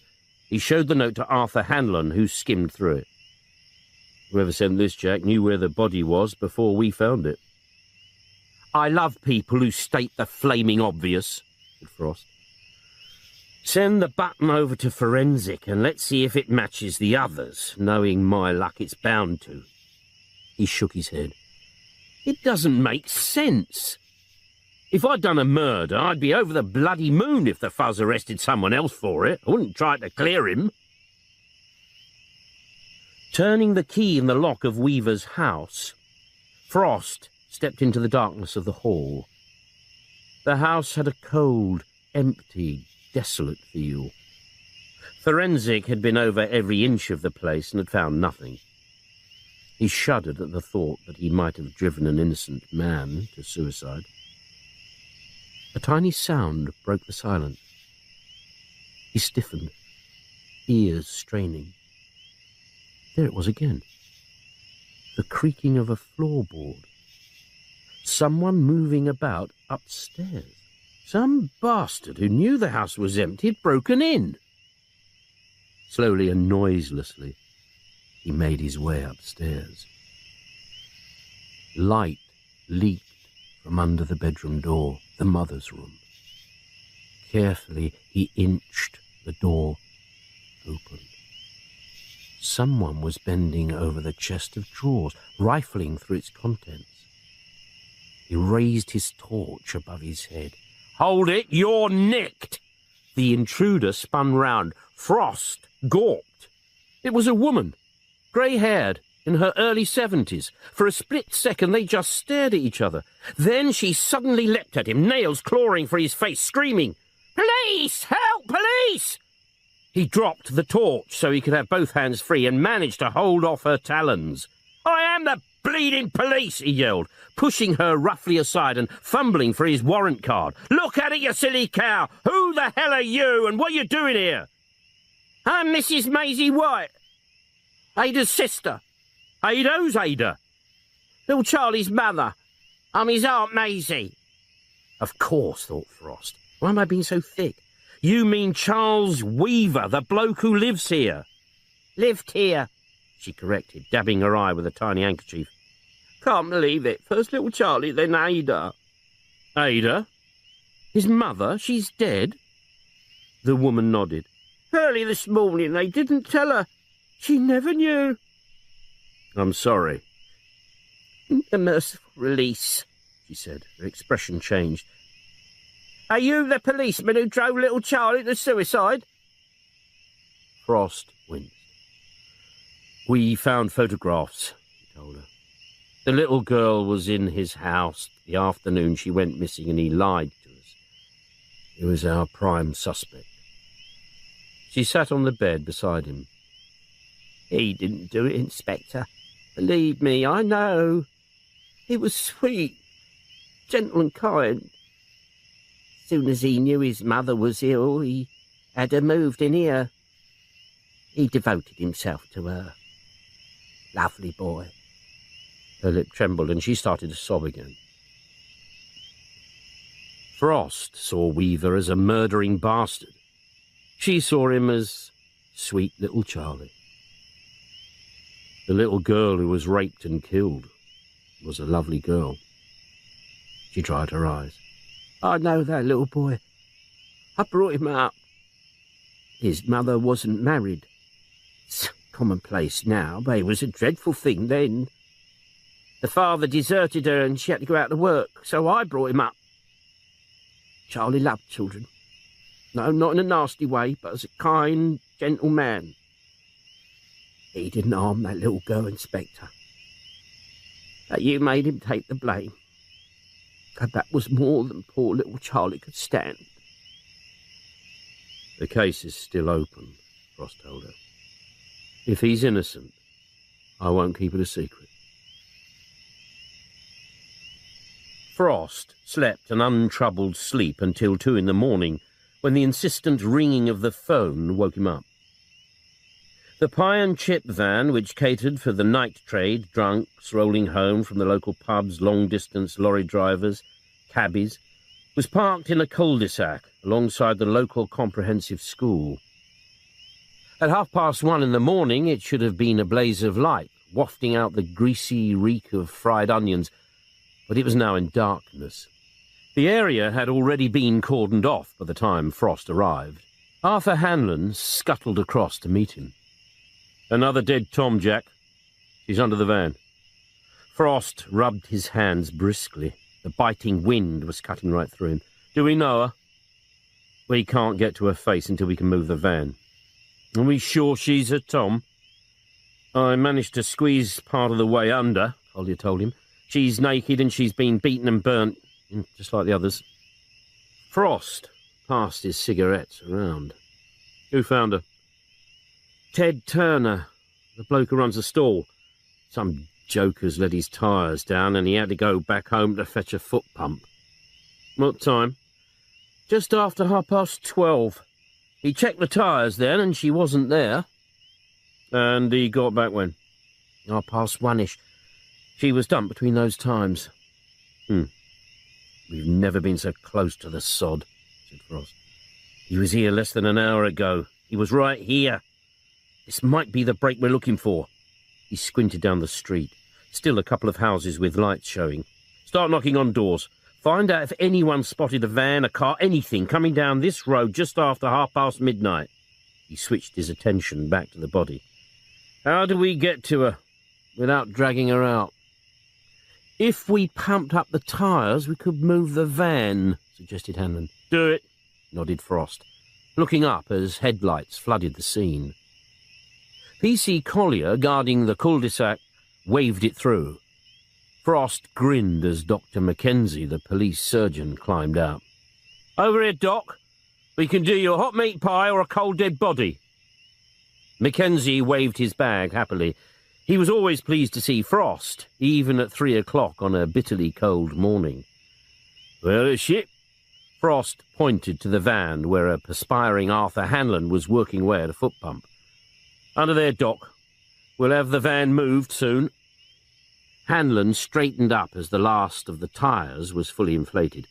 He disconnected the pump, stepping smartly back as the van was slowly driven forward. It cleared the body by a good few inches, and canvas screens were quickly erected. Mackenzie made a brief examination. Female, aged around 35 to 40. Dead some 24 hours to 36 hours. Probably asphyxiated, definitely sexually assaulted. Well, you can see the blood, badly beaten and burnt, but you can see that for yourself. He straightened up. Drysdale will fill in the details. He looked down at the body. Are you sure she's a Tom? The rest were, said Frost. I don't recognise her, though. He took a good look at her. Short, dumpy, with straight black hair, no makeup of any kind. If she's a Tom, he decided, she's a bloody weird one. At 9 o'clock in the morning, Frost dragged the green gown over his mac and scarf. It was like the North Flaming Pole in the autopsy room. He had to keep warm somehow. Drysdale was hovering, scalpel poised.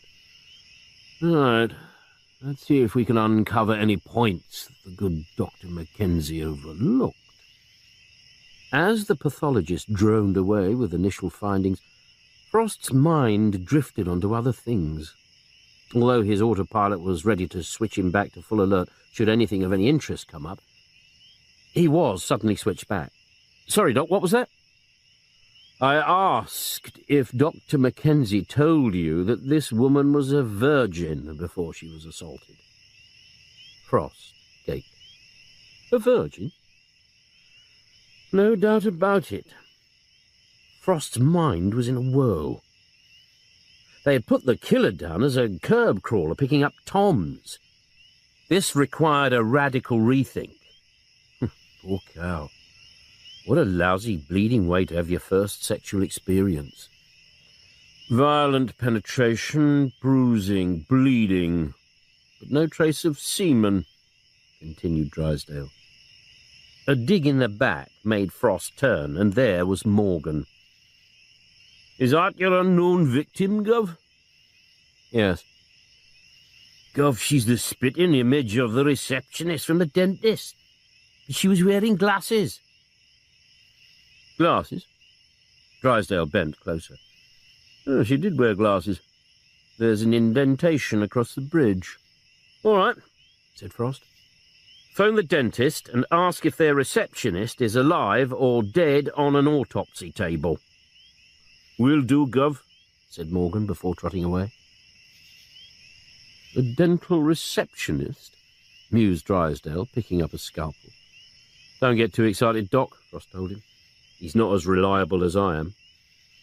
"I wouldn't have thought that possible," said Drysdale as he drew a red line with the scalpel across the stomach. The swing doors crashed open and Morgan bounded back in. "She hasn't been to work since Friday. They phoned her flat but got no reply." "All right," said Frost. "Then let's pay her a visit." The name on the neatly typed card pinned to the front door of the flat read, "Helen Stokes." On the step were 3 bottles of milk. Frost hammered on the door, knowing that no one was going to answer. The door to the flat opposite opened and a bird-like old dear stuck her head out. "I think she must be away. Can I help?" Gas board," said Frost. "A report of a smell of gas." He sniffed. "Cool, strong. Better keep your door shut, love." The door slammed shut. None of Frost's skeleton keys worked, so Morgan kicked the door in. They stepped inside. Frost stooping to pick up the 2 letters on the doormat, a credit card statement and an envelope without a stamp.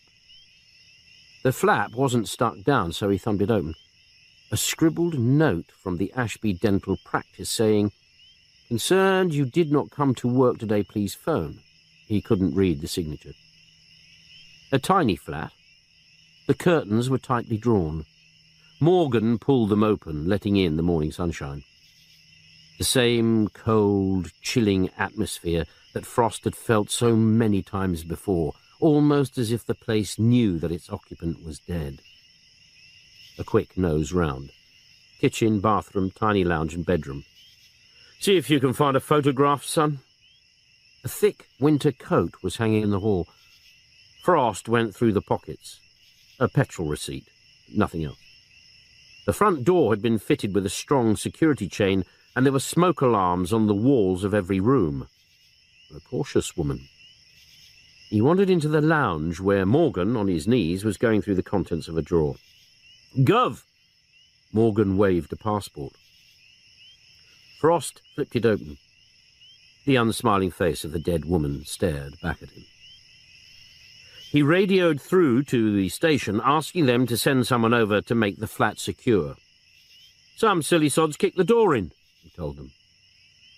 The old dear opposite was hovering as they left. "We fixed the gas leak," Frost assured her. "I've just remembered," she said. "We're all electric." He pretended not to hear. Ashby, the dentist, had a new receptionist, a cheery little redhead with perfect white teeth. She giggled nervously at the sight of Frost's warrant card. Mr. Ashby's with a patient right now. If you'll take a seat, I'll let him know as soon as he's finished. They sat in the waiting area next to a stout woman and a man with a swollen jaw. Frost leapt to his feet as the surgery door opened and the previous patient, a pale-faced man, came unsteadily out. Ashby was drying his hands on a towel. "Police," Frost informed him, flashing his warrant card. The colour drained from Ashby's face. "Police? What's happened?" "Give us a moment, please," Frost asked the nurse, waiting until she had left. "It's about your receptionist, sir, Miss Stokes. Sad news, I'm afraid. Miss Stokes was found dead last night." Ashby stared at Frost, unable to take it in. "Dead? An accident?" "No, sir. We believe she was murdered." "Murdered? Helen? Oh, my God, no." "I'm afraid so, sir." "When did you see her last?" 8 o'clock Friday night. Then on Monday she didn't turn up. We phoned, got no reply. I popped round myself and put a note through the letterbox." His eyes widened. "God, are you saying she was lying there, dead, all the time?" "Not in the flat, sir, no. We don't think she went back to her flat Friday night. Any idea where she might have gone?" "Friday was her night for the Samaritans. She did voluntary work, manning the phones." The Samaritans were in an area that was all one-way streets and cul-de-sacs, housed in 2 rooms over an empty shop that had once sold groceries. Its small team were devastated to learn about Helen Stokes. At a corner desk, a plumpish lady was sobbing uncontrollably, comforted by one of the male helpers. Mervyn Adams, the leader of the team, was a twitching, worried-looking man in a grey cardigan, looking as if he could do with some counselling himself. He removed his glasses and dabbed his eyes. "He's such a loving person. I just can't believe it." He shook his head sadly. "Who could have done such a thing?" Frost nodded sympathetically. "That's what we're trying to find out, Mr. Adams. What time did she leave here on Friday?" "Gone 1 o'clock. It was Saturday morning, actually. We were short-staffed and very busy, phones ringing constantly, so she stayed on to help us out. It was 1:15 or thereabouts before she was able to leave." They spoke to one other member of the team who had been working on the Friday night. He was a man called Scrivener, and he was furtively smoking a cigarette hidden in his cupped hand, like a man having a sly fag at a petrol dump. He kept shaking his head in disbelief. "Shocking. Bleeding shocking," he told Frost. "Helen never hurt a living soul. Spent all her spare time helping these poor sods, and this is what happens to her." Frost nodded. "You were probably the last person, apart from the killer, to see Helen alive, Mr. Scrivener." "Yes, when she came back to phone for a taxi." Frost's head jerked up. "She came back?" "Yeah, couldn't get her car to start, so she called a cab."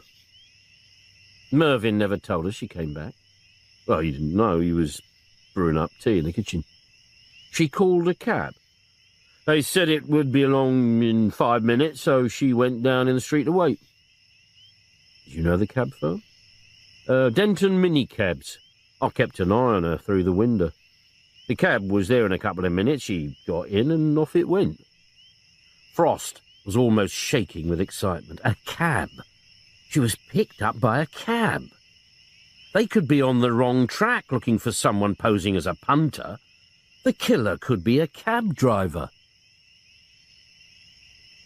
Max Golding, the fat and balding proprietor of Denton minicabs, barely gave them a glance as they came in. He was chewing savagely on a soggy, unlit cheroot as he took orders from customers through his headset phone and relayed them over the radio system by means of a large, chromium-plated microphone. "A pickup outside Marks and Sparks, the railway station. Who can take?" "Right." He gave Frost and Liz a half-hearted inquiring glance before returning to the phone to take another call.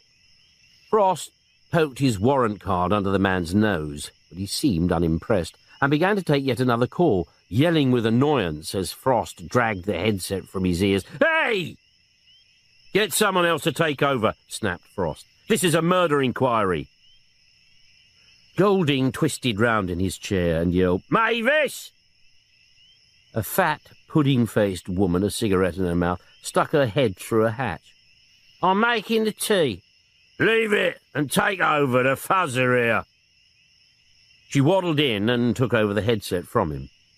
Golding jerked a thumb at the two detectives and led them through a door. Inside was almost a clone of Frost's office. An untidy desk, spilling papers everywhere, and a half-eaten cheese roll in the filing tray. Golding swept junk from two chairs and invited them to sit as he plonked down behind the desk, leaving the door wide open so he could keep an eye on the fat woman. "So, what's this about?" "We're interested in one of your pickups early Saturday morning." Golding burrowed through the mess on his desk and pulled out a wad of papers held by a bulldog clip.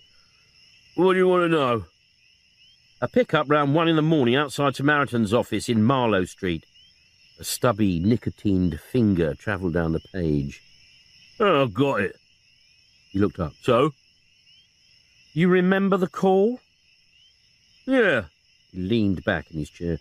"A woman said her car had broken down and asked for a cab with a woman driver." "You sent a woman driver?"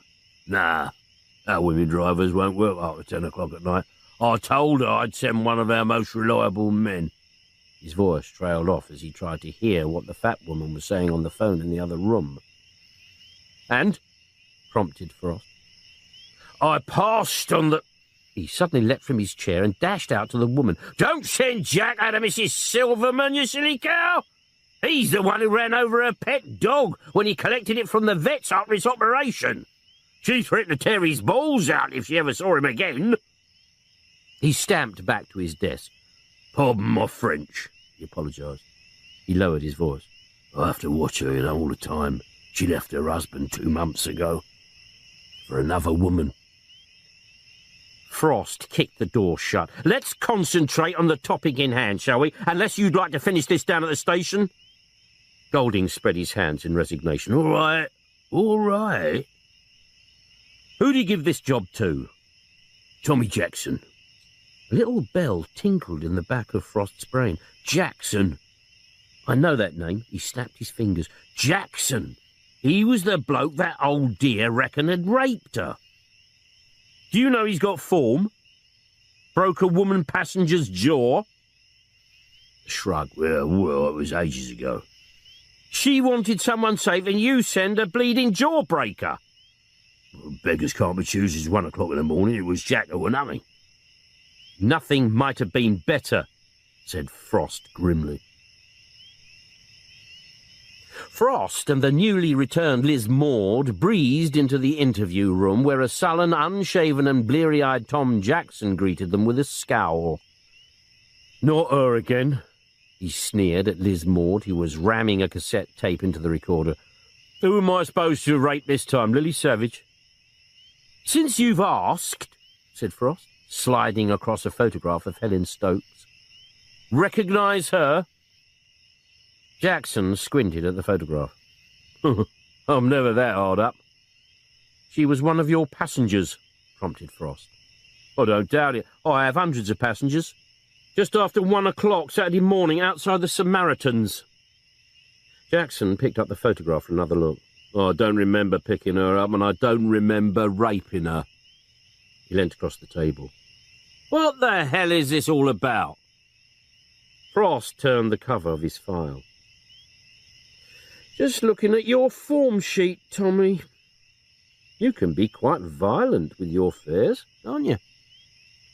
Jackson folded his arms. "We having this again? 3 o'clock in the morning, peeing with rain, when these two Toms flagged me down. When we get to the railway station, they've just missed the last train, so they want me to take them to Lexton. 'Don't worry about the fare, cabby,' they say. 'Whatever it is, we'll pay.' We gets there, I hold out me hand for the money, and now they tell me they've had a lousy night and they're skint. So I lock 'em in and tell 'em I'm driving them to the nearest cop shop. They then started attacking me and I had to defend myself." You did more than defend yourself, Tommy. You broke her jaw. I didn't break it. Only cracked it. Anyway, what's all this got to do with her? He nodded at the photograph. She was murdered. Jackson stared at Frost. Murdered? She was seen getting into your cab, Tommy. The next time she was seen, the poor cow was dead. His eyes narrowed. He jabbed a finger. Wait a minute. Saturday morning, Samaritans. Now I remember, the cow wasn't there.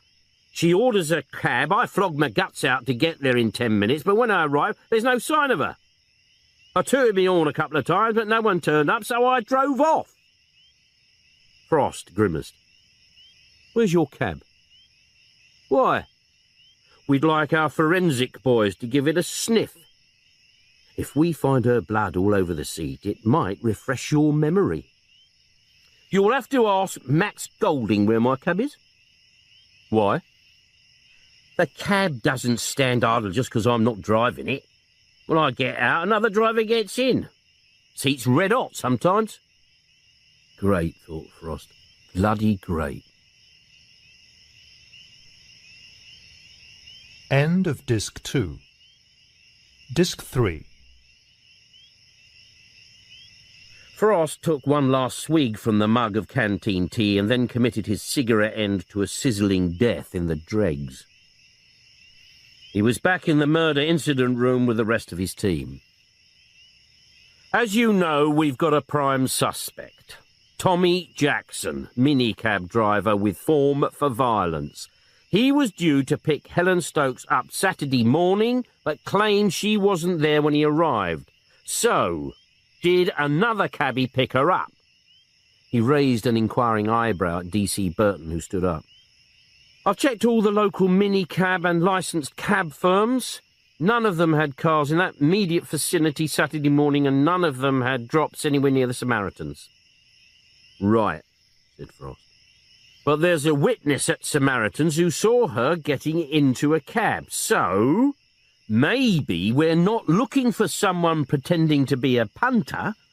We're looking for someone posing as a minicab driver. He got off the chair and paced up and down, teasing out his thoughts. A couple of years ago, we had this pirate cabbie listening into the other firm's calls on his radio so he could get to the pickup before they did. I bet my flaming pension this is what our bloke is doing. He lurks about late at night, hears a call from a tart wanting a cab, and gets there first. By the time the poor cow realises he's not taking her where she wants to go, it's too late.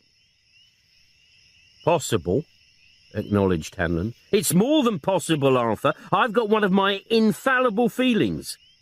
He's listening in, and if it's a call from a woman on her own, he's in there first. We're going to nail him, Arthur. We're going to nail the bastard. How? Asked Hanlon. We use decoys, Arthur. Lots of lovely, juicy, nubile police women as decoys. Decoys? Repeated Mullet, scrubbing away at the lens of his glasses to give himself time to think. I don't understand. We want to lure this bastard into a trap, explained Frost.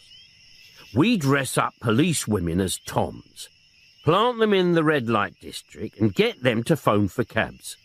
We keep them under surveillance all the time. If the right cab turns up, we simply follow them to the destination and then bring them back to try again. But if it's a rogue taxi, we tail and get ready to pounce. Mullet pinched his nose and thought for a while. For all his faults, Frost was now looking a good option. If Frost could pull this off quickly, the credit... He tugged off the cap of his Parker pen and steeled himself for the worst. How many people would be involved? Oh, not too many. Crowds at that time of night would arouse suspicion. Say 2 girls and 6 cars to watch and tail. Mullet jotted some figures down and winced. And all on overtime? Yes, agreed Frost. The sod doesn't like raping and killing in office hours. Mullet added up the sums again, but he couldn't make them any less. We've got to keep costs down, When the girls book a taxi, I'm only paying for the minimum distance and no tipping. He scribbled some more figures down. 8 men, 2 women per night maximum, and I want receipts for everything. Of course, Frost assured him, standing up quickly before the superintendent changed his mind. A chorus of wolf whistles filled the incident room. WPC Polly Fletcher, in a short, tight skirt and an even tighter sweater, swaggered into the room and gave Frost a suggestive wink. He winked back, his nose twitching at the pungent perfume she'd doused herself with. Inwardly, he was a ferment of doubts. God, what if it all goes wrong and we end up finding Polly's mutilated body dumped in a ditch somewhere? Too many people were relying on him. Reliability was not one of his assets. He was snatched out of his introspective gloom when Liz Maud, a long blonde wig concealing her dark hair, made her entrance and the wolf whistle soared. She had squeezed into figure-hugging red trousers and a clinging black sweater, over which she had draped an artificial leopard skin coat. She sauntered over to Frost. "How do I look?" "I'm selling my Viagra," said Frost. "I don't need it anymore." "Only 2 girls?" asked Hanlon. Frost nodded. "We keep this tight and simple. We don't want to flood the area with maverick toms. It might get chummy suspicious. And thanks to Mullet, we've only got 2 cars per girl, which is the absolute minimum if we're going to play it safe." Frost slid off the desk and turned to the large street map of Denton. "This is how we're going to play it." He pointed to 6 coloured pins. "There are 6 public phone boxes in the red light areas, and we're going to use them all in turn.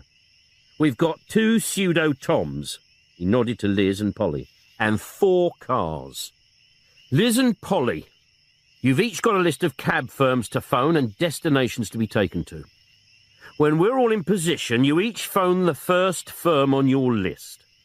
When the cab turns up, surveillance car number 1 will follow you every inch of the way. At your destination, you will get out and wait until the cab drives off. Then, the tailing car will pick you up and take you back to the next phone box, and so on. We've got 2 cars on standby in case anything goes wrong. From time to time, we'll swap cars, so it won't always be the same one tailing you. But these spare cars have another important function. If at any time the tailing car sees that your cab is deviating from where we know you asked to be taken, the other cars will be called in to augment the tail. All clear up to now?" Nods and murmurs of assent. "Good. Now we need hard evidence. Unless we know where this bloke takes the girls, we've got nothing.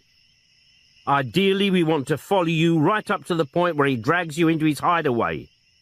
And then, providing Mr. Mullet doesn't decide we can't do any more overtime and call us back, we burst in and rescue you." "Will we have radios?" asked Liz. Frost shook his head. "That'd be a dead giveaway. You'll each have a mobile phone. Many Toms carry them, so it won't look out of place. Any trouble, use it. I don't care if it means you blow your cover. Your safety comes first. Any more questions?" He looked round. "No? Right. Let's move." P.C. Collier yawned, knuckled his eyes. 3 in the morning. His 4th consecutive night on overtime, and it was hard to keep awake. He closed his eyes for a few seconds. Then his eyes snapped open as he became aware there was someone in the seat next to him. Jordan back with the Big Macs. "No, Jack Frost." "Sorry, sir," Collier muttered. "Must have closed my eyes for a few seconds." "About 240 bleeding seconds," said Frost. He looked through the car window. "Where is she?" Collier snatched up the night glasses and scoured the area near the phone box. He saw Polly leaning against the railings. "There, sir." And where's Jordan?" Frost asked. Before Collier could think of an excuse, Jordan appeared, clutching 2 polystyrene containers. His dismay showed when he saw Frost. "Just popped out for some refreshment, Inspector." Frost's head jerked up. "What's this?" A flare of headlights as a beige minicab marked Dave's taxis drew up by the phone box. Collier consulted his list. "The right cab, sir." He focused the night glasses. "And the right driver. He's picked Polly up a couple of times before." "OK, son. Follow it, then take her back to the station. I'm calling it a night." He climbed out of the car, fatigue and depression weighing him down, round the corner to his own car and off to the other phone box. He had left Morgan watching Liz Maud. Halfway there when his radio squawked. "Control to Mr. Frost, urgent, come in, please." He lifted the handset. "Frost, urgent assistant required, ram raid in progress at Conway's Jewellers in the High Street. 1 officer injured, ambulance on way. We need your men now." He radioed his team as he spun the car round. "All units, abandon operation. Ram raid, Conway's Jewellers. Officer injured. Get over there now." Morgan radioed back. "Gov, there's a cab pulling up for D.A. Maud now. Can't see the registration number, but it's a woman driver. Safe to leave?" "No, not safe to bloody leave," snapped Frost. "Might be a man in drag. Follow, pick her up at the other end, then both of you get over to Conway's." Frost was the first on the scene, the other 2 cars close on his heels. A Panda car was slewed across the road. The pavement outside the jewellers sparkled with broken glass, and the alarm was shrilling. He ran over to the still shape of a uniformed officer sprawled in the gutter, his head in a puddle of blood. He knelt and touched the icy-cold, chalk-white face of 20-year-old Peter Adams. "Get a blanket! Poor sod's freezing!" He moved to one side as Polly Fletcher shucked off her tart's fur coat and gently laid it over the injured constable. "Hey!" A man was running towards them from a house opposite. "It was me who phoned you all lot." "What happened?" "I heard this crash. I looked out to see this van ramming through the jeweller's window. There were 3 of them, youngish, all in balaclavas hiding their faces. They were scooping jewellery from the window when the cop drives up. He charges over and one of them welts him with this baseball bat. Poor sod went down like a stone." "Which way did they go?" asked Frost. He pointed. "Down the Bath Road, speeding like the clappers." "What sort of van?" "Little grey delivery van." "Registration number?" The man shook his head. "Oh, couldn't get it." Frost called for all units to be on the lookout. He had no sooner clicked off when Morgan radioed through. "That van? It just passed me by the Denton roundabout, going towards Exley. Light grey 3 men. I'm in pursuit. Assistance required." "Stick to the sods like glue," said Frost, calling in all units to assist. A new sound sliced through the night. The warble of an ambulance siren. In seconds, the paramedics were easing Adams onto a stretcher. Frost detailed Polly to go with him to the hospital. As the lights of the ambulance dwindled, a Honda Accord braked to a halt outside the shop, and a short, tubby man clambered out. "The name's Conway, it's my shop," he told Collier, then surveyed the wreckage of the window with mounting indignation. "Bloody hell, look at that. The 3rd time in 4 months. I've only just had that window put in." Frost introduced himself. "You're insured, aren't you?" "Top-rate premiums. I have to pay the first £5,000 of any claim. But after that, I'm insured, yes." "Tough," said Frost. He jerked a thumb at the alarm. "Can you turn that flaming thing off?" Conway scowled. "I can turn it off if it offends your ears, Inspector. But tell me something. Where was your bloody lot when it went off?" "Our bloody lot was lying in the gutter with his skull smashed in," snapped Frost. "A wasted night, then," said Wells as they walked into the lobby. "If you overlook the poor sod in hospital and the fact that our serial killer is still on the loose, then by my lousy standards it was an unqualified success." "Anyone seen Liz?" a worried-looking Burton asked. "She's probably in the incident room," called Frost as Burton hurried off. But he found himself worrying. He couldn't recall Liz at the jewellery raid. He found Burton staring into an empty incident room. She might have gone straight home, son, he suggested. Have you phoned her? I've phoned, she doesn't answer. The sound of raucous laughter from the rear doors heralded the return of Morgan with Jordan and Sims, escorting 3 sullen ram raiders in handcuffs. We've got 'em, Gov, announced Morgan triumphantly. Where's Inspector Maud? No idea, Gov. Isn't she here?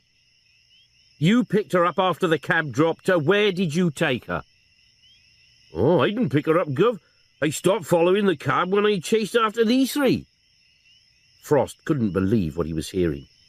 You left her? You just flaming left her? He repeated incredulously. Well, I told you I was going out of the van, Gov. You didn't object. I didn't object, exploded Frost, because I assumed you'd already picked her up. I didn't think you'd be so stupid as to abandon her. Sorry, Gov, mumbled Morgan. Misunderstanding. But it was a woman driver. Inspector Maud'll be all right.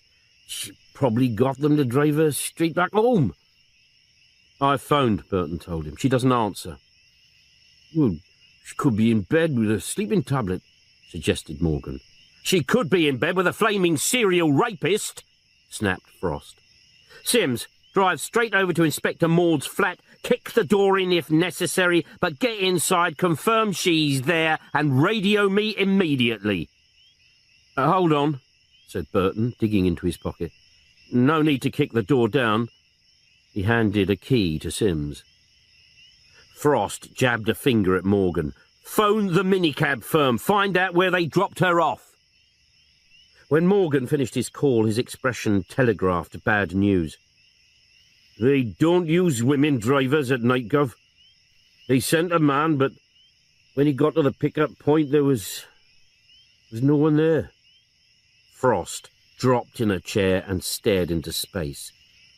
Bloody hell. Sims radioed in. Liz wasn't in her flat. Frost poked a cigarette in his mouth and lit up. A delaying tactic to give him time to think. They hadn't the faintest idea where Maud was. So where the hell did they start looking? All they had to go on was the minicab, a black Ford. He opened the door and shouted to Bill Wells. I want as many cars as we can get out on the road looking for this minicab. I want everyone in, off-duty men as well. I'll need authority, said Wells. You'll have to let Mullet know. Frost snatched up the phone. I'm letting him know. Just do what I bloody ask. He waited for Mullet to answer. Come on, he muttered. It's only 4 o'clock in the morning. I can't be in bed yet. At last, a disgruntled, still drowsy divisional commander answered the phone. What are you trying to tell me? Mullet's voice soared to a screech. Frost pulled the phone away from his ear and let the sizzle of accusation and fury crackle round the incident room. When the noise stopped for a while, he returned the phone to his ear. Couldn't agree with you more, Super, said Frost. Proper balls up. I presume I have your full authority to do whatever is necessary to locate and rescue Detective Sergeant Maud. How much is this going to cost? Shrilled Mullet. Cost? Echoed Frost incredulously. What the hell does the cost matter? A police officer's life is at stake. I've got to get sanction from county, and the first question they will ask is how much? £2,300, said Frost, plucking a figure from the air. Right, said Mullet, seemingly content now that he had a figure. I'll get back to you. Frost hung up quickly. All agreed, he told Wells. I've got carte blanche. But what do we do? Demanded Burton. Pray, thought Frost. They were still looking at him, thinking his silence was deep, studied thought instead of blind panic. Then suddenly he leapt to his feet. The mobile phone! Get onto the mobile phone company! They can pinpoint the location of all the mobile phones on their network. Get onto them! They waited impatiently as Burton made the call. Frost crushed out a barely smoked cigarette and lit up another one. At last, Burton put the phone down. They'll get back to us. Could take a few minutes. Silence as they all stared at the phone. How long had the bastard had Liz?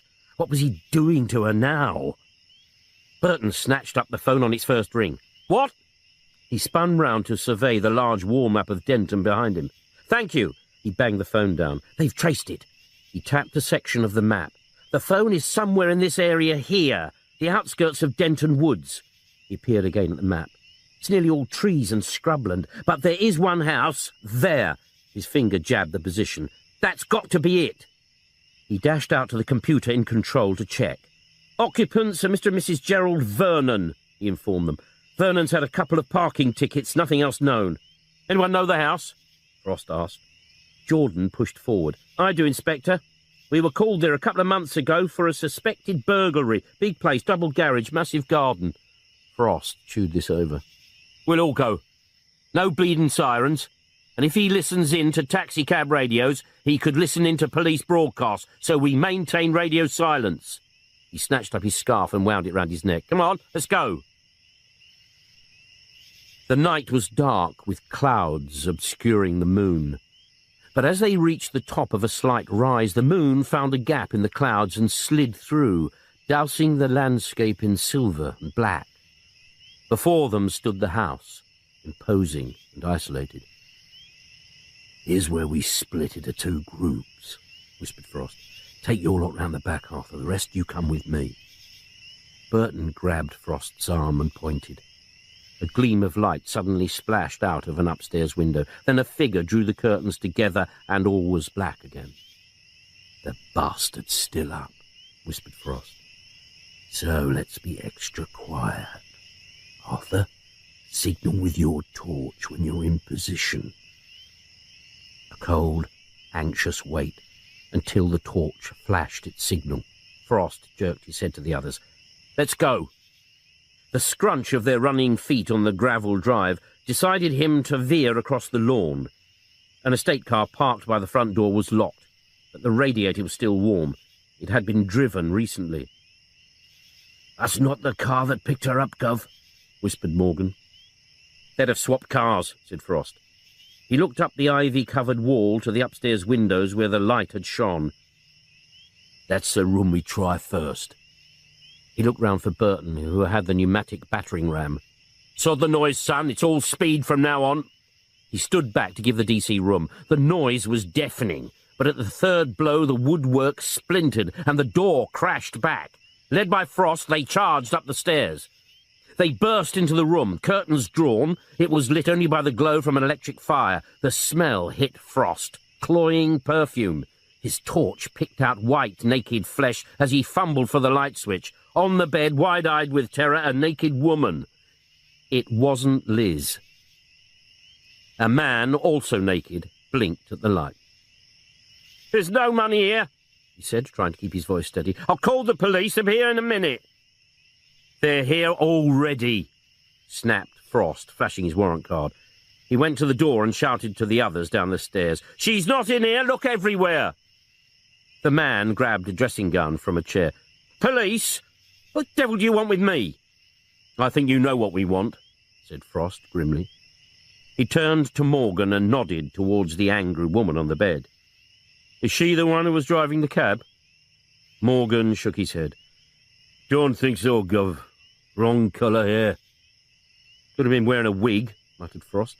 The man thrust himself between the two detectives. "Would you mind telling me what this is all about, or is it a state secret?" "You are Mr. Gerald Vernon?" "Yes." "And this lady is your wife?" A slight pause. "Yes." "One of our female officers was abducted tonight. We have reason to believe she is in this house." Vernon's stunned surprise looked genuine. "Have you been out tonight?" asked Frost. "Yes. We've been to the Coconut Grove nightclub." "What time did you get there, sir?" "About 10 o'clock. "What time did you leave?" Vernon consulted his wristwatch. "A little after 3. "Inspector!" Collier burst into the bedroom.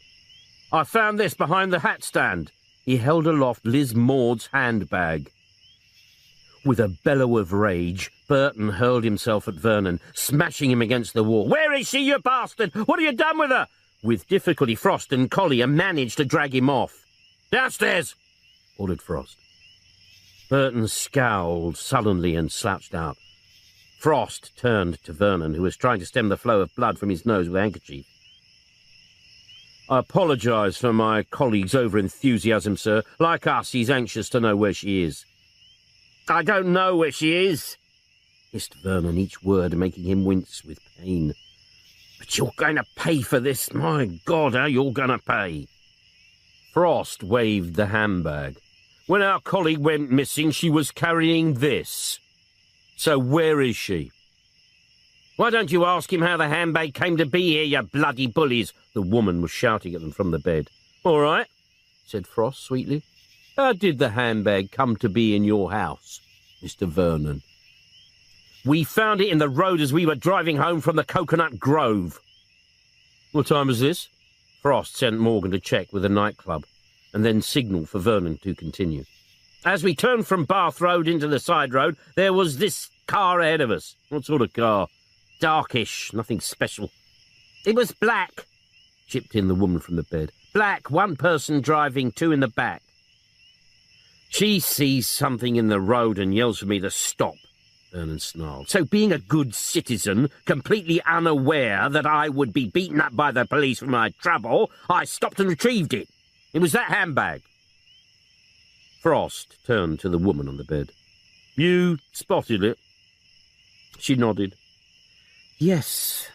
I wasn't actually looking, but I got the impression it had been chucked out of the car in front of us. I wanted Jerry to go after the other car and give it back. He drove ever so fast, but there was no sign of it. I was going to drop it into the police station in the morning, said Vernon. Frost looked up as Morgan returned. I've contacted the club, Gov. They confirm Mr. Vernon didn't leave until just after 3. Shit, said Frost. Yes, said Vernon, smiling malevolently. And that is exactly what you dropped yourself in, Inspector. I'm suing you and that thug and the Denton police force for malicious damage and criminal assault. Where have I heard that before? Thought Frost mournfully. He put on his contrite look. I appreciate your feelings, sir, but it would be a nice gesture if you could overlook this error of judgment on our part. We were concerned for our colleague. Vernon shook his head. I don't make nice gestures, officer. Frost sighed. Fair enough, sir. If you and your lady wife would come down to the station with proofs of identity, we'll get the wheels rolling. Vernon frowned. Proof of identity? It's just that your good lady wife over there is a dead ringer from one of the high-class ladies of the night from the Coconut Grove. I'm sure I'm mistaken, but if she isn't your wife and your real wife finds out... Vernon's eyes blazed. You bastard. Not such a bastard, sir, smiled Frost. We'll accept your claim for damage to property. We're insured for that. And if it would spare you any embarrassment, I won't query it if you say you were alone in the house when it happened. But I want the assault accusation dropped. As Frost closed the front door behind him, the gloom returned, not helped by the weather. The black clouds had opened and rain was bucketing down. Liz Maud was out there somewhere at the mercy of the serial killer, and he didn't know what the hell to do next. Frost stared at the map. The bag with the phone was found here. A nicotine finger marked the spot. Vernon gets out, picks it up, back to the car. A quick nose in the bag and away. That should take him, 30 seconds? She wants him to go after the other car, so he drives like the clappers, but no sign of the other motor. Back to the map. Once you get round the bend here, the road runs straight as a die. You should be able to see the rear lights of the other car for miles. Well, what are you getting at? Asked Hanlon. The other car must have turned off down one of these side lanes. He indicated them on the map.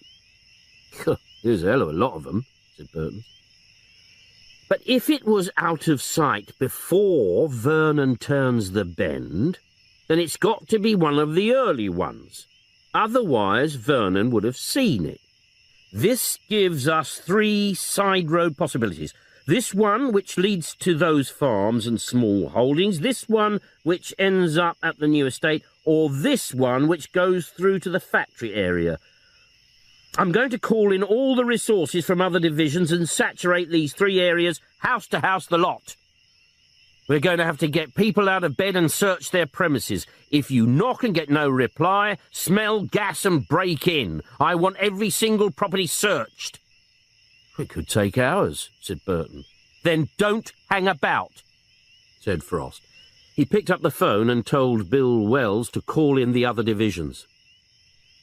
Of course it's authorised by Mr. Mullet, but whatever you do, don't bloody tell him.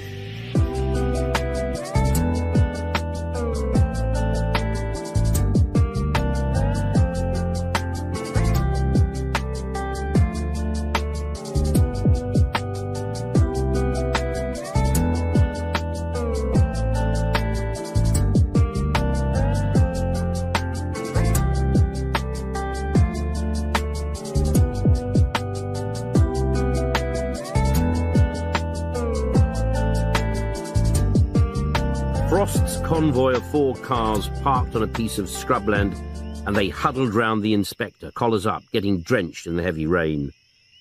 The area they were to search was bleak and remote, with isolated ramshackle houses and bungalows, some empty and decaying, a few small holdings, and a couple of farms struggling to survive.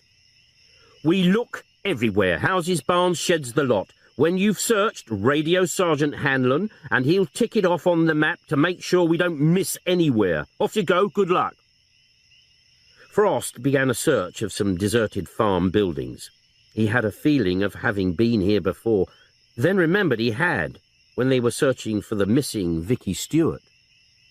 Rain trickling down his neck, he shone his torch through a shattered window. Broken floorboards, rotting rubbish, and the scurrying and squealing of rats. He moved away. He couldn't see their killer bringing his victims here.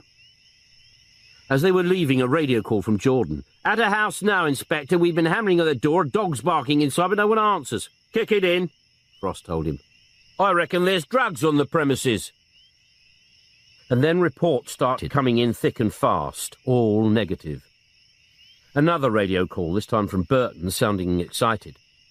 "Might be onto something, Inspector. I'm at a bungalow at the foot of the rise, talking to a Mrs. Jessup. She reckons she often hears cars, very late at night, coming from that small holding on the top of the hill. She says it wakes her up as it goes past, about 2 o'clock-ish or thereabouts." "Did she hear it tonight?" "No, she took a sleeping tablet. Do you want to talk to her?" "No time for that, son. We go straight to the small holding. Meet me outside." He radioed for Morgan and Jordan to join him. They followed him up the steep hill. No chance of a stealthy approach.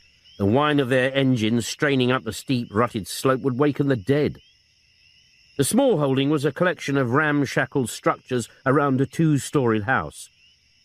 Outside the main building, a black car was parked, and a light gleamed through curtains from a downstairs room. Surveying it, Frost felt the hairs on the back of his neck rise. This was it. This was bloody it. As they squelched to a halt by the front door, Frost clambered out and ran over to the car. A black Ford, the windows wound down and the driver's door wide open. He stuck his nose inside and sniffed for traces of the pungent perfume Liz had been wearing. He rejoined the others and pounded at the front door with his fist. They waited. Nothing. Frost gave the door handle a tentative turn and the door swung open. Collier was sent round to the back, while Frost and the other 3 entered the house. They stepped into a long passage. Frost jerked a thumb to Burton and Jordan. "Upstairs." He and Morgan followed the passage to a large, stone-flagged kitchen where an Arga stove belted out heat. A long, wooden-topped table was laid out for breakfast. In front of the Arga, a grey and black tabby cat in a wicker cat basket gave them a bemused look, while her 6 tiny kittens, eyes still not open, suckled noisily. "I think we're on the wrong track, Gov," said Morgan. "You can be a bastard and still like animals," said Frost. Hitler had a dog and Mullet's got a cat. He opened the back door to let Collier in, and they checked all the downstairs rooms. All neat and tidy. Footsteps from above as Burton and Jordan returned. "Nothing," reported Burton. "One double bed, but it hasn't been slept in." "Let's try the outbuildings," said Frost.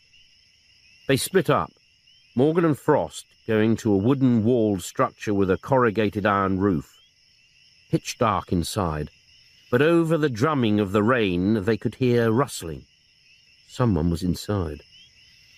Frost fumbled round the doorframe and found a light switch. Some 20 cats in cages blinked angrily at him. A quick look round. Metal cupboards filled with tins of cat food and bags of cat litter, nothing else. On to the next building. A windowless barn-like structure. The murmur of voices from inside. Frost gently opened the door. Inside, about halfway down, a hurricane lamp lit up 2 figures wearing oilskins, their backs to him. They were bending over something on the straw-lined floor, something whimpering in pain. He charged towards them. "Stay where you are, police!" A squeal of alarm as they spun round. 2 women looking terrified. Both were in their mid-50s, one quite fat with uncombed, dark hair, the other thin and sharp-featured. "Police!" said Frost again. Morgan flashed his warrant card in front of their faces. Another whimper from the floor. On a bed of straw, a red setter, body heaving and shaking, tongue lolling, whites of eyes showing. "She's in labour," the thin woman explained. "There's a blockage there or something. We're very worried about her." She blinked at the warrant card. "But why are you here?" Frost quickly explained about Liz. "We're searching everywhere in this area." "How dreadful!" exclaimed the fat woman. "She can't be here, Inspector. We've been here all night with the dog, and we'd have heard a car. But please search anywhere you like, anywhere." The dog whimpered again. "We've got to get to the vet," said the thin woman. "Can one of your policemen carry her to the house?" Frost nodded to Morgan, who bent and gently humped up the dog. As soon as the 2 women had left, Frost called the rest of his team over. "Get some more men in, give this place a right going over. She could be dead, so look everywhere." Burton and Collier were detailed to accompany him back to the house. "I'll keep Little and Large talking while you search every nook and cranny." Frost slumped down in the chair alongside the Argo. The dog, eyes closed, panted heavily in a basket at his feet. He ruffled its fur and watched the thin woman ring the vet's emergency number on a mobile phone. "He's out on another call, Mavis, a carving, but he'll phone back when he's finished, so we can take Jessie straight to his surgery. He thinks he'll have to do a cesarean." Mavis, the fat one, looked worried. "I hope the carving doesn't take long, Lily. Would you like a cup of tea, Inspector?" "If you twist my arm." Frost, loosening his scarf. She frowned at the noise of the dragged furniture coming from above. "You surely don't think she's in this house?" "Not really," smiled Frost. "But we have to search everywhere." They each took one of his offered cigarettes and lit up. "One of your neighbours mentioned she often hears your car late at night." "Oh dear," said Mavis. "I hope we don't wake her up. We're always having to dash off to the vets. We look after cats for the Cats Defence League, and animals seem to have a habit of being taken ill in the middle of the night." The cigarette was dangling from her lips, and Frost's eyes narrowed. He had seen her somewhere before. "All the doors and windows of your car were wide open as we drove up," said Frost. Mavis smiled and nodded. "One of the cats made a mess inside. I'm hoping the smell has gone by now." An explanation for everything, thought Frost. Then suddenly his spirit soared. He remembered where he had seen the fat woman before. Their mobile phone chirruped. Mavis snatched it up. "The vet," she told the thin woman. "He wants us to bring the dog over." "I'll get someone to go with you," said Frost. They protested that it wasn't necessary, but he insisted. He called Burton down and drew him to one side. Go with them to the vets. Don't let them out of your sight for a second, and bring them straight back. He saw them out to the car, then dashed back to the house, just as Detective Sergeant Hanlon had returned from searching the outhouses. Nothing, Jack, not sniff. Then we'll just have to sniff a bit harder, Arthur. Bring in everyone. I want every inch searched again. She's here, alive or dead. Lizzie's here, I'm bloody certain. Hanlon stared at him. How can you be so sure? The fat tart. She works in the control room of Denton minicabs. Left her old man to live with her lady lover. That'll be Skinny Lizzie. I spoke to her at Denton minicabs, told her what we were investigating, but she never said a word about it today. She was hoping I wouldn't recognise her until they got Liz out of the way. He turned to Morgan. Could Fatty Arbuckle have been driving the cab that picked Liz up? Could have been, Gov. It was her. I'd stake my last packet of fags on it. They said they would have heard a car if it came to dump Liz, but we came up the hill in 2 motors and they pretended to be taken by surprise. They knew we were coming. They were ready for us. He rubbed his hands together briskly. Get everyone in, Arthur. We are now going to search on the basis that Liz is definitely here, and we are definitely going to find her. Pull out cupboards, rip up floorboards, sieve the cat's flaming litter trays. Never mind the damage, just find her.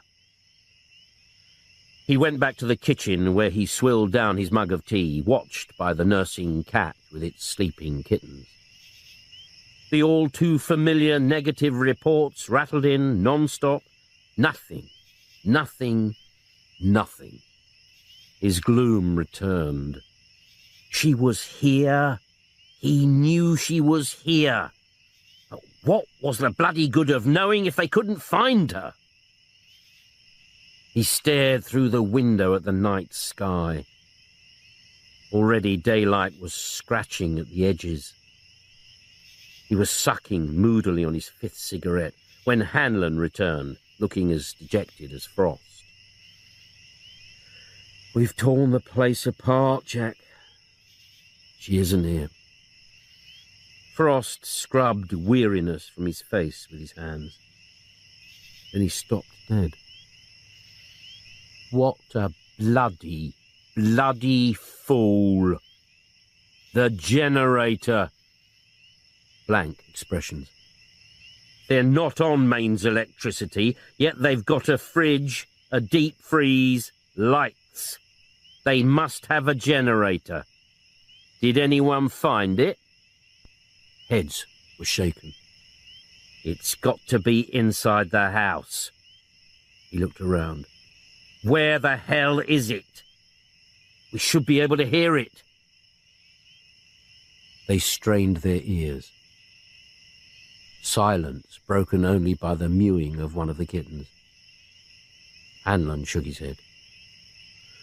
Can't hear anything, Jack. Morgan dropped to his knees and pressed his ear to the stone-flagged floor. I can, he called excitedly. It's coming from underneath. Frost joined him. He could hear it too. A low, throbbing sound, just about audible through the thick slabs. There must be a cellar. Frost straightened up, eyes darting round the kitchen, stopping at the cat and its offspring in the basket, bang in front of the Aga. If I had a cat with kittens, I think I'd stick the basket in that recess alongside the stove, not bang in front of it where I'd have to step over it. He tugged at the blanket on which the basket rested, sliding it with the cat and kittens to one side. Bingo! The blanket had been covering a wooden trapdoor.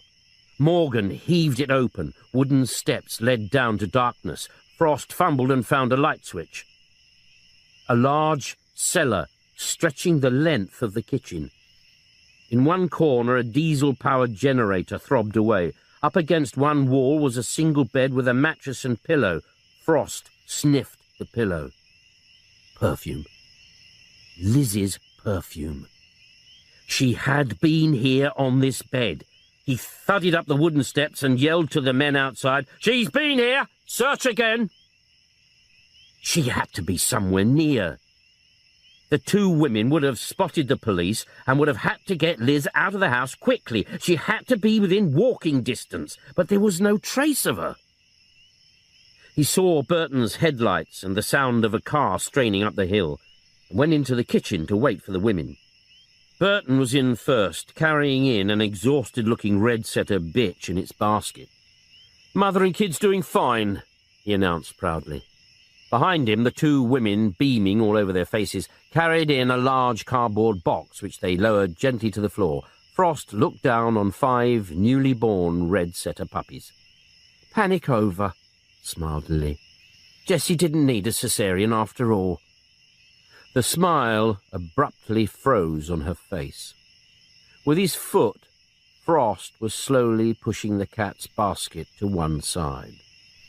The two women watched as if hypnotized. "We've found the cellar," said Frost grimly. The thin woman shot a warning glance to Mavis, clicked her smile back on and turned to Burton. "Put the basket there, please." She indicated the recess by the Aga. "They must be kept warm." "I said we found the cellar," repeated Frost. The two women busied themselves putting the puppies in the basket with their mother. "There's nothing down there," said Mavis in a matter-of-fact voice. "Just a spare bed and a generator. No one could have gone down there without our knowledge." She held out a puppy to Frost. "Isn't he a little darling?" "Don't sod me about," snapped Frost. "Where is the woman police officer you brought here tonight?" Mavis gave him a look of puzzled innocence. "We haven't been out at all tonight, Inspector. How could we pick anyone up?" "You're a lying bitch," snapped Frost. The thin woman came forward. "Inspector, I appreciate you are concerned about your colleague, but you are wrong if you think she is here. We know nothing about her. I give you my word." The word of a bitch who tortures and kills, thought Frost. So where the hell is Liz? Creased his face in thought. The women would have to get her out of the house bloody quickly. Where could they hide her? And then it hit him. "Of course," he exclaimed, "a bloody course. The one place they hadn't looked. And it was so flaming obvious, the boot of the car. What a prat he was. The car doors had been left wide open, and he hadn't thought of looking in the boot." He held out his hand. "Your car keys, please." Mavis nestled the puppy next to its mother, then dug deep in her coat pocket. Frost hurried out with the keys, but he didn't like the relieved look which had returned to both the women's faces. The boot was empty.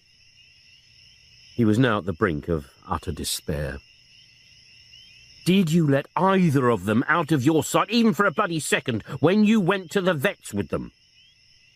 "No," said Burton. Frost raised his head and swore bitterly. "Shit, shit, shit! Tell me exactly what happened." "We drove to the vet's." "Who drove?" "The skinny bird. I was in the back with Fatty and the dog. When we got to the surgery, the lights were on inside and the main door was open. It was peeing with rain, so she drove the car right up to the surgery door. I humped the dog out.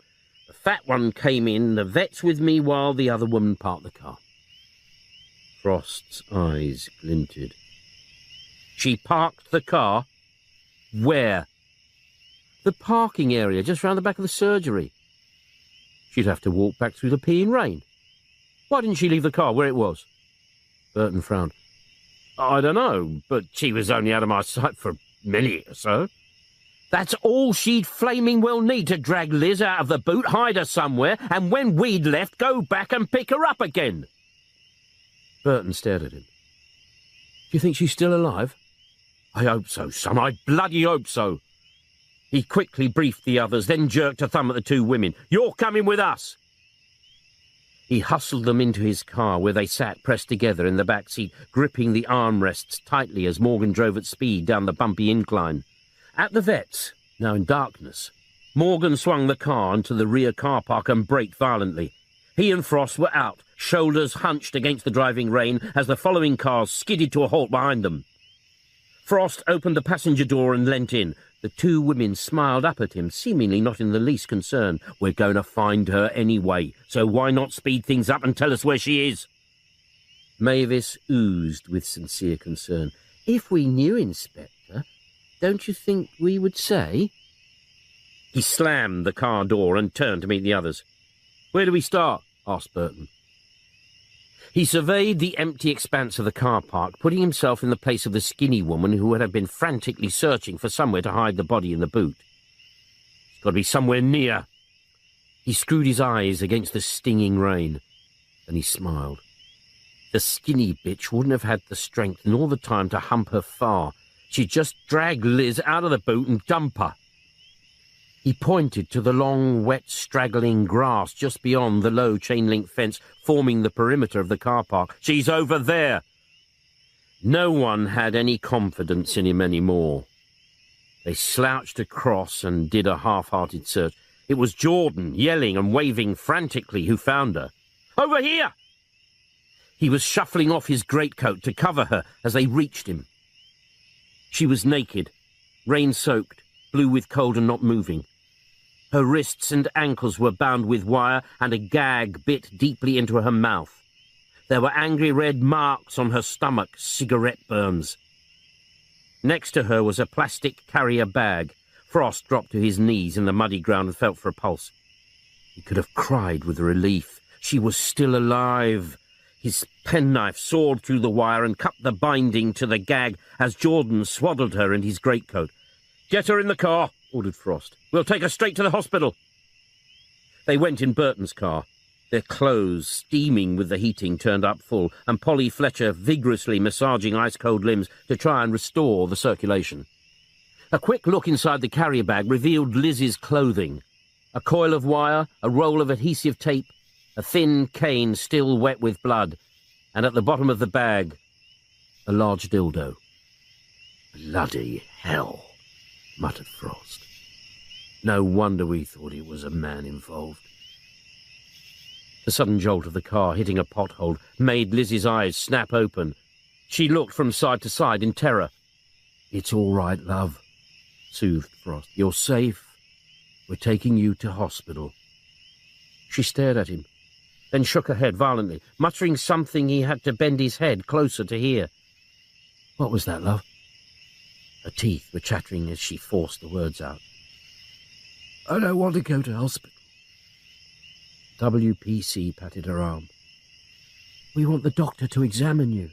"No!" She struggled to sit up. "I don't want to go to hospital. I don't want to be examined." Near hysterical, she leant over and tried to reach the door handle. Her voice was shrill and insistent. "Stop the car! I'm not going to the hospital!" All right, murmured Frost, gently restraining her. "What do you want to do?" "I want to go back home.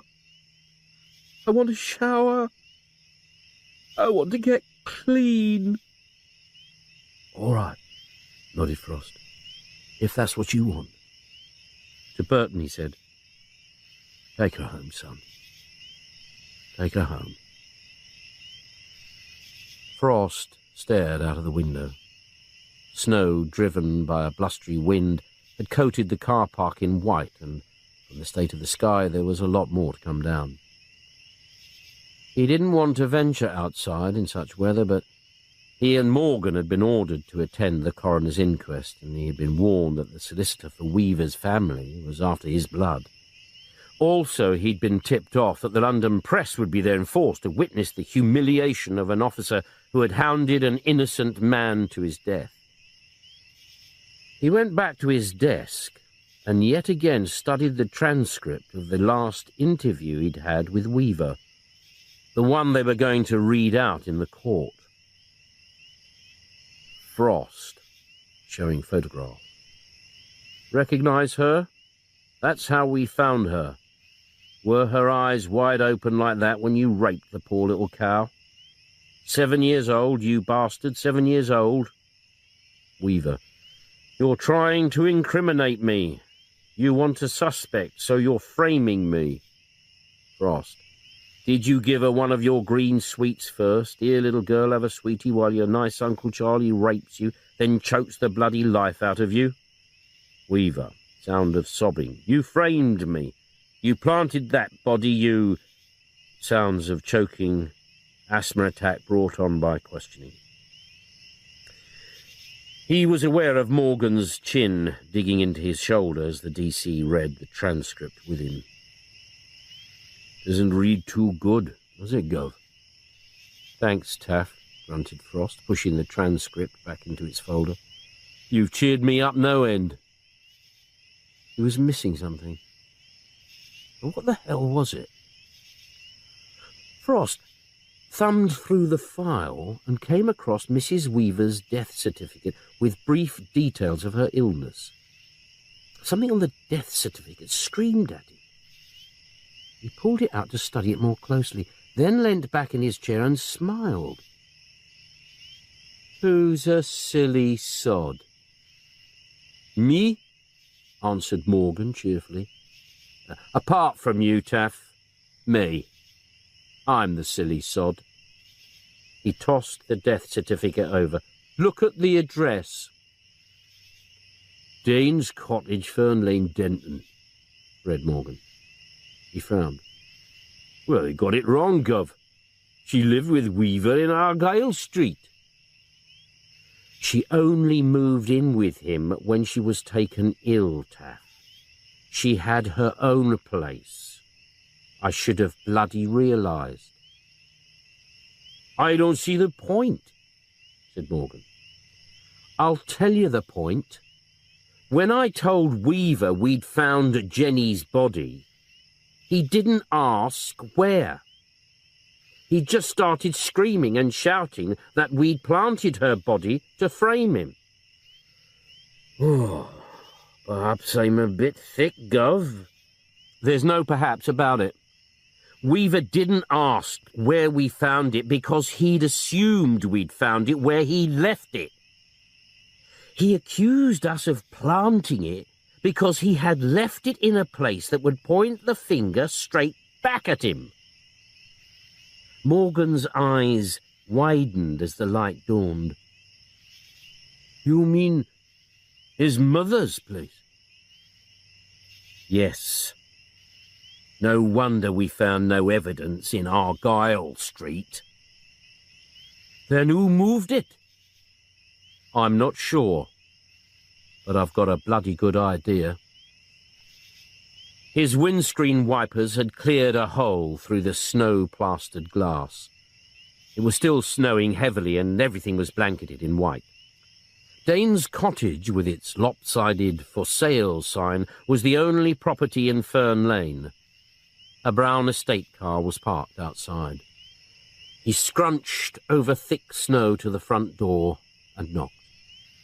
The door was opened by an old woman, Mrs. Maisie White, little Charlie boy's Aunt Maisie.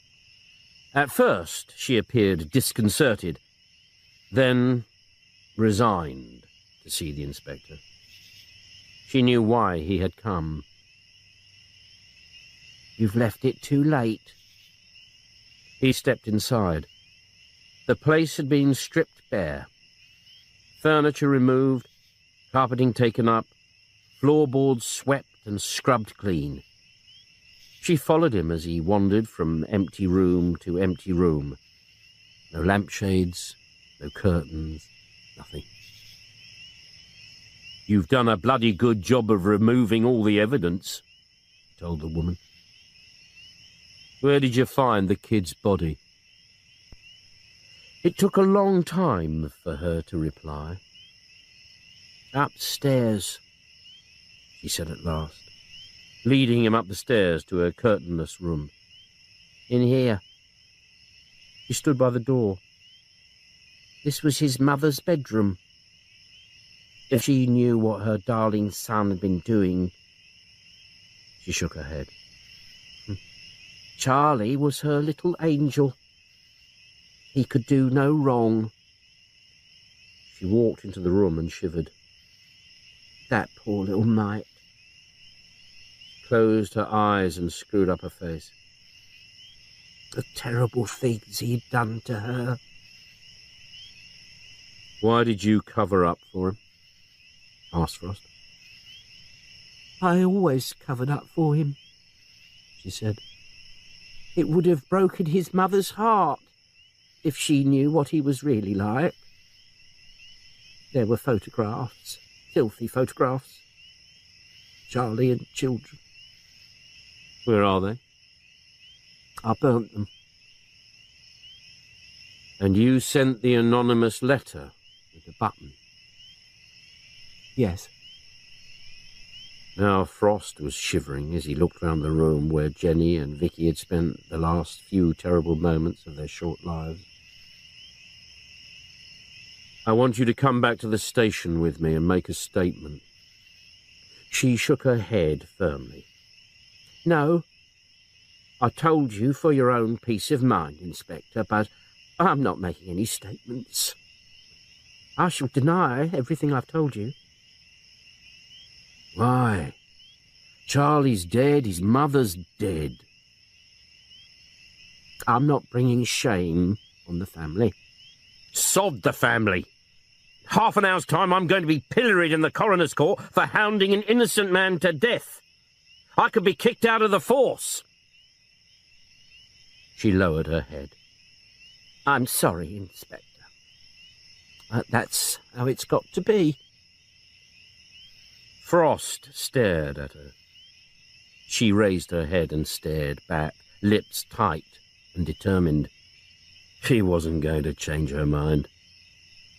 Without her statement, and without a scrap of evidence in support, he had nothing. All right, he said bitterly.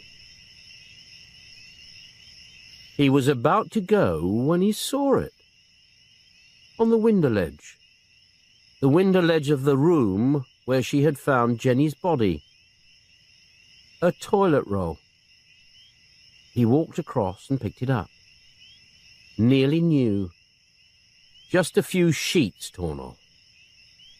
He smiled. On the other end, he said cheerfully. Outside it was now blowing a blizzard. He was going to be very late for the inquest. But he didn't care.